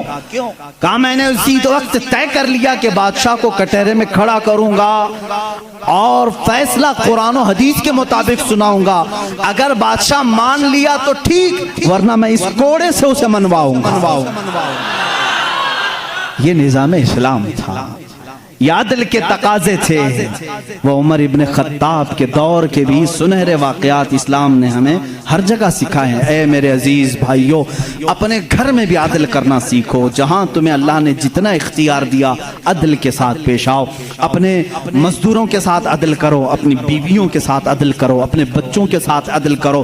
یاد رکھو قیامت کے دن تم سے سب چیزوں کا سوال ہوگا۔ اگر تمہارے 4 بچے ہیں، چاروں میں سے اگر کسی کے ساتھ اونچ نیچ کیا تو سارے تمہارے اعمال اکارت ہو جائیں گے، غارت ہو جائیں گے۔ ایک بچے کے ساتھ بھی تم ناانصافی نہیں کر سکتے، سارے کے ساتھ برابر کا سلوک کرو۔ اگر کسی کی 2 بیویاں ہیں تو فرمایا گیا عدل کا تقاضا پورا کرو۔ ماں باپ اگر دونوں ہیں تو دونوں کے ساتھ عدل کا تقاضا پورا کرو۔ یہ نہیں کہ ماں کی طرف جھکاؤ ہو گیا باپ کو گالیاں دیتا ہے، یا باپ کی طرف ہو گیا ماں کو کوستا ہے، نہ، سب کے ساتھ عدل اسلام سکھاتا ہے۔ تم اگر کسی کمپنی کے مالک ہو، فیکٹری کے مالک ہو، مزدوروں کے ساتھ عدل کرو، اس لیے کہ قیامت کے دن اس سے بھی تمہارا سوال ہوگا۔ عدل اسلام سکھاتا ہے۔ وہ عمر ابن خطاب رضی اللہ تعالیٰ عنہ کی زندگی پاک سے ہمیں ملے ہیں۔ میرے عزیزو، مجھے وقت تاخیر سے یہاں تک پہنچ چکا ہے اور میں سمیٹوں گا تو میں سمجھتا ہوں عثمان ابن عفان اور حیدر کرار رضی اللہ تعالیٰ عنہما کی ذات کے ساتھ ناانصافی ہو جائے گی، اور میں قطعاً یہ نہیں چاہتا کہ ان بزرگ ہستیوں کے ساتھ جہاں ایک ذوالنورین ہے تو دوسرا حیدر کرار ہے، جن کی ذات 2 جملوں میں کمپلیٹ نہیں ہو سکتی، 2 باتوں میں مکمل نہیں ہو سکتی، اس لیے تھوڑی سی قربانی کے ساتھ کل کی ایک اور رات ہم انشاءاللہ ان خلفاء کی زندگی پر گفتگو کریں گے۔ اس لیے کہ میرا معمول تو یہ تھا کل کا دن میں نے پورے اہل بیت کے لیے وقف کرنا تھا، لیکن خلفاء راشدین کی بات کے بعد انشاءاللہ العزیز اہل بیت اطہار کی بھی زندگی ہم ذکر کریں گے۔ ان 2 ہستیوں کی میں نے مختصر جھلکیاں آپ کے سامنے رکھی۔ خلاصہ کلام، زندگی میں 2 باتیں آج لے کر کے جاؤ، ایک صدیق کی صداقت، دوسرے عمر کی عدالت۔ اگر یہ زندگی میں آ گئیں تو سمجھ لو اقبال نے کیا کہا ہے جانتے ہیں؟ شاعر مشرق کہتے ہیں سبق پڑھ پھر صداقت کا، عدالت کا، سخاوت کا، سبق پڑھ پھر صداقت کا، عدالت کا، سخاوت کا، لیا جائے گا کام تجھ سے دنیا کی امامت کا، لیا جائے گا کام تجھ سے دنیا کی امامت کا۔ مطلب یہ ہے جس کے اندر 3 چیزیں آ گئی، صدیق کی صداقت آ گئی، عمر کی عدالت آ گئی، عثمان کی سخاوت آ گئی، تو پھر کوئی اسے فکر کی ضرورت نہیں، اب قوم اس سے امامت کا ہی کام لیا کرے گی، اس لیے کہ وہ ہر ایک کا امام بننے کے قابل ہوگا جس کے اندر یہ 3 چیزیں آ گئی، صداقت، عدالت اور سخاوت۔ آج ان 3 چیزوں کے اوپر محنت کرو میرے عزیزو۔ صداقت کا تقاضا تقاضا یہ ہے حق بولو، حق پر قائم رہو، حق بولنے کے لیے کسی سے خوف نہ کھاؤ، جب تک زبان چل رہی ہے بولو۔ میں تو یہی سمجھتا ہوں، میرا مذہب میرا مسلک یہی ہے، میں حسینی ہوں، حق گو ہوں، میں حسینی ہوں، وفادار ہوں، میں حسینی ہوں، شجاعت کا علمبردار ہوں، یہ ہمارے نعرے ہونے چاہیے۔ میں حسینی ہوں، یزید کے ہاتھ میں ہاتھ دینے والا نہیں، میں حسینی ہوں، حکومت کے دباؤ میں آنے والا نہیں، میں حسینی ہوں، ظلم کا ساتھ دینے والا نہیں، میں حسینی ہوں، مظلوموں کے ساتھ رہنے والا ہوں۔ اسی طرح آپ سب یہ بھی نعرہ لگائیں گے، میں صدیق کی صداقت کا علم بردار ہوں، بات 50,000 کے مجمع میں بھی وہی کروں گا اور 5 لوگوں کے مجمع میں بھی وہی کروں گا۔ اگر 5 مسلمان ہیں تب بھی میں کہوں گا اللہ سب سے بڑا ہے، تخت پر مجھے بٹھایا جائے تب بھی کہوں گا اللہ سب سے بڑا ہے۔ یہ صدیق کا مزاج ہمیں دیتا ہے، صدیق کی ذات سے جو مزاج ہمیں ملتا ہے وہ یہ ہے، اگر تم تخت پر بیٹھو تب بھی یہ کہو اللہ سب سے بڑا ہے، اور اگر تم اپنے گھر میں ہو تب بھی کہو اللہ سب سے بڑا ہے۔ اور عمر کا مزاج کیا کہتا ہے جانتے ہو؟ ایک بار آپ کو لوگوں نے امیر المومنین کا نعرہ لگایا جب بیت المقدس فتح ہوا تھا، اللہ اللہ آپ رو پڑے، سارے لوگوں کو جمع کیا، ایک اونچے ٹیلے پر کھڑے ہو گئے، خطبہ دیا، رونے لگے، اے مسلمانوں آج تم نے مجھے امیر المومنین کہہ کے پکارا ہے، امیر المومنین کہہ رہے ہو، سنو میں اپنی حیثیت بتاتا ہوں، میری ذات کیا ہے، میں خطاب کا وہی بیٹا عمر ہوں۔ آپ کے باپ کا نام کیا تھا؟ خطاب۔ حضرت عمر کہتے ہیں میں خطاب کا وہی بیٹا عمر ہوں جس سے بچپن میں 2 بکریاں بھی نہیں سنبھالی جاتی تھی۔ میرے باپ مجھ کو 2 بکریاں دے کر بھیجتے تھے، میں انہیں سنبھالنے کے لیے جاتا، کبھی ایک ادھر بھاگتی کبھی وہ ادھر بھاگتی، میرے باپ بڑے سخت تھے، مجھے گھونسے مارتے تھے، مجھے تھپڑ مارتے تھے، میں بارہا میرے باپ کی مار کھایا ہوں، مجھ سے 2 بکریاں نہیں سنبھالی جاتی تھی۔ اور آج حالت یہ ہے 25 لاکھ مربع میل پر تنہا عمر فاروق کی زماں میں حکومت ہے، مجال ہے ملک شام میں کوئی آواز اٹھا سکے، مجال ہے کوئی یمن میں آواز اٹھا سکے، مجال ہے کوئی مصر میں آواز اٹھا سکے، مجال ہے کوئی عراق میں آواز اٹھا سکے، کسی کی آواز نہیں اٹھتی۔ بیک وقت اس زمانے کی 7 کنٹریوں کو تنہا مدینے میں بیٹھ کر کے وہ دیکھ رہے تھے، نہاوند میں جنگ ہو رہی ہے، نہاوند میں جنگ ہو رہی ہے۔ ایک صحابی ساریہ، ان کو عمر فاروق مسجد نبوی میں خطابت کے درمیان پکار کر کہتے یا ساریہ الی الجبل، یا ساریہ الی الجبل، یا ساریہ الی الجبل۔ مدینے میں حضرت عمر فاروق جمعہ کا خطبہ دے رہے ہیں اور پکار رہے ہیں ساریہ پہاڑ کی طرف جاؤ، پہاڑ کی طرف جاؤ، پہاڑ کی طرف جاؤ۔ مسجد میں بیٹھے ہوئے کسی کو کچھ سمجھ میں نہیں آیا۔ 1 مہینے کے بعد وہ لشکر نہاون سے آیا، پوچھا گیا کیا ہوا تمہارے ساتھ؟ حضرت ساریہ اس جنگ کے سپہ سالار تھے، کہتے ہیں قریب تھا کہ ہم شکست کھا جاتے، ہم لٹ جاتے، جمعہ کا وقت تھا، عین دوپہر کے وقت پہاڑوں کے اوپر سے ہمیں آواز آنے لگی، اے ساریہ پہاڑ کی طرف آ جاؤ، پہاڑ کی طرف آ جاؤ، پہاڑ کی طرف آؤ۔ ہم اس آواز کو لبیک کہتے ہوئے چڑھے، اللہ نے ہمیں فتح یابی عطا فرمائی۔ اے میرے عزیزو، مسلمان کہتے ساریہ تجھے معلوم ہے یہ آواز کسی اور کی نہیں، وہ مدینے سے بیٹھ کر عمر فاروق نے تمہیں پکارا تھا۔ جب رسول اللہ کا یہ غلام، رسول اللہ کے یہ غلام مسجد نبوی کے ممبر سے آواز دے کر کے ملک شام کے نہاوند میں مدد کر سکتے ہیں تو پھر میں یہ کیوں نہ کہوں ہم یہاں سے پکاریں وہ وہاں سے سنیں۔ مصطفیٰ کی سماعت پہ لاکھوں سلام، دور و نزدیک کے سننے والے وہ کان لالے کرامت پہ۔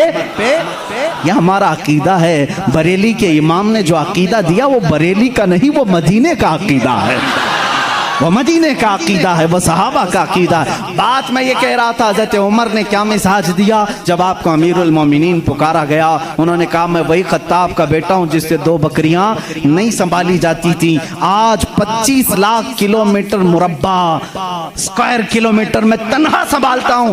جانتے ہو اے صحابہ، اے تابعین، اے مومنین، کس وجہ سے؟ اس لیے کہ پہلے میں خطاب کا بیٹا تھا، اب رسول کا غلام ہوں۔ جب سے میری نسبت رسول اللہ سے ہے، ہر چیز اللہ نے میرے زیر نگی کی ہے، جب تک بکے نہ تھے تو کوئی پوچھتا نہ تھا، یا رسول اللہ تم نے خرید کر ہمیں صحابہ کا جو عقیدہ تھا، اے مسلمانوں تم بھی وہی پکارو۔ آج میں بھی ببنگ دہل یہ کہتا ہوں، میرا نام کیا ہے، میری ذات کیا ہے، مجھے کون جانتا ہے؟ آج اگر اتنا سارا مجمع مجھے سنتا ہے تو صرف اس لیے کہ میری نسبت حدیث رسول سے ہے، رسول کریم صلی اللہ علیہ وسلم کی شریعت سے ہے۔ میں نبی کی بات کرتا ہوں، میرا مجمع سنتا ہے۔ ہاں اگر نبی کی ذات کو چھوڑو تو پھر کوئی تمہارا نہیں، ان سے پھرے جہاں پھرا پھرائی کمی وقار میں۔ اسی لیے میرے مرشد نے پکار کر کے ہمیں جاتے وقت یہ درس دیا، بریلی کی سرزمین سے حضور تاج الشریعہ نے یہ پکارا تھا، نبی سے جو ہو بیگانہ، نبی سے ہو جو بیگانہ اسے دل سے جدا کر دیں، پدر مادر برادر جان و مال ان پر فدا کر دیں۔ زندگی یہ نہیں کسی کی کسی کے لیے، زندگی ہے نبی کی نبی کے لیے۔ نہ سمجھ مرتے ہیں زندگی کے لیے، ارے جینا مرنا ہے سب کچھ نبی کے لیے، جینا مرنا ہے سب کچھ نبی کے لیے۔ اس زندگی پر چلو گے تمہارا بال بے کبھی نہیں ہوگا انشاءاللہ العزیز۔ اگر آفتیں آتی ہیں تو آئیں، اس لیے کہ میں یہ بھی کہتا ہوں طوفان میرے عزم کا کر رہا ہے تباہ، اور لوگ یہ سمجھتے ہیں کشتی بھنور میں ہے، ہماری کشتی بھنور میں نہیں، یہ طوفان ہمارے عزم کا طواف کر رہے ہیں۔ اگر ہم جیل میں جاتے ہیں تو پکار کر کے کہتے ہیں اے مظفر، اے مقید،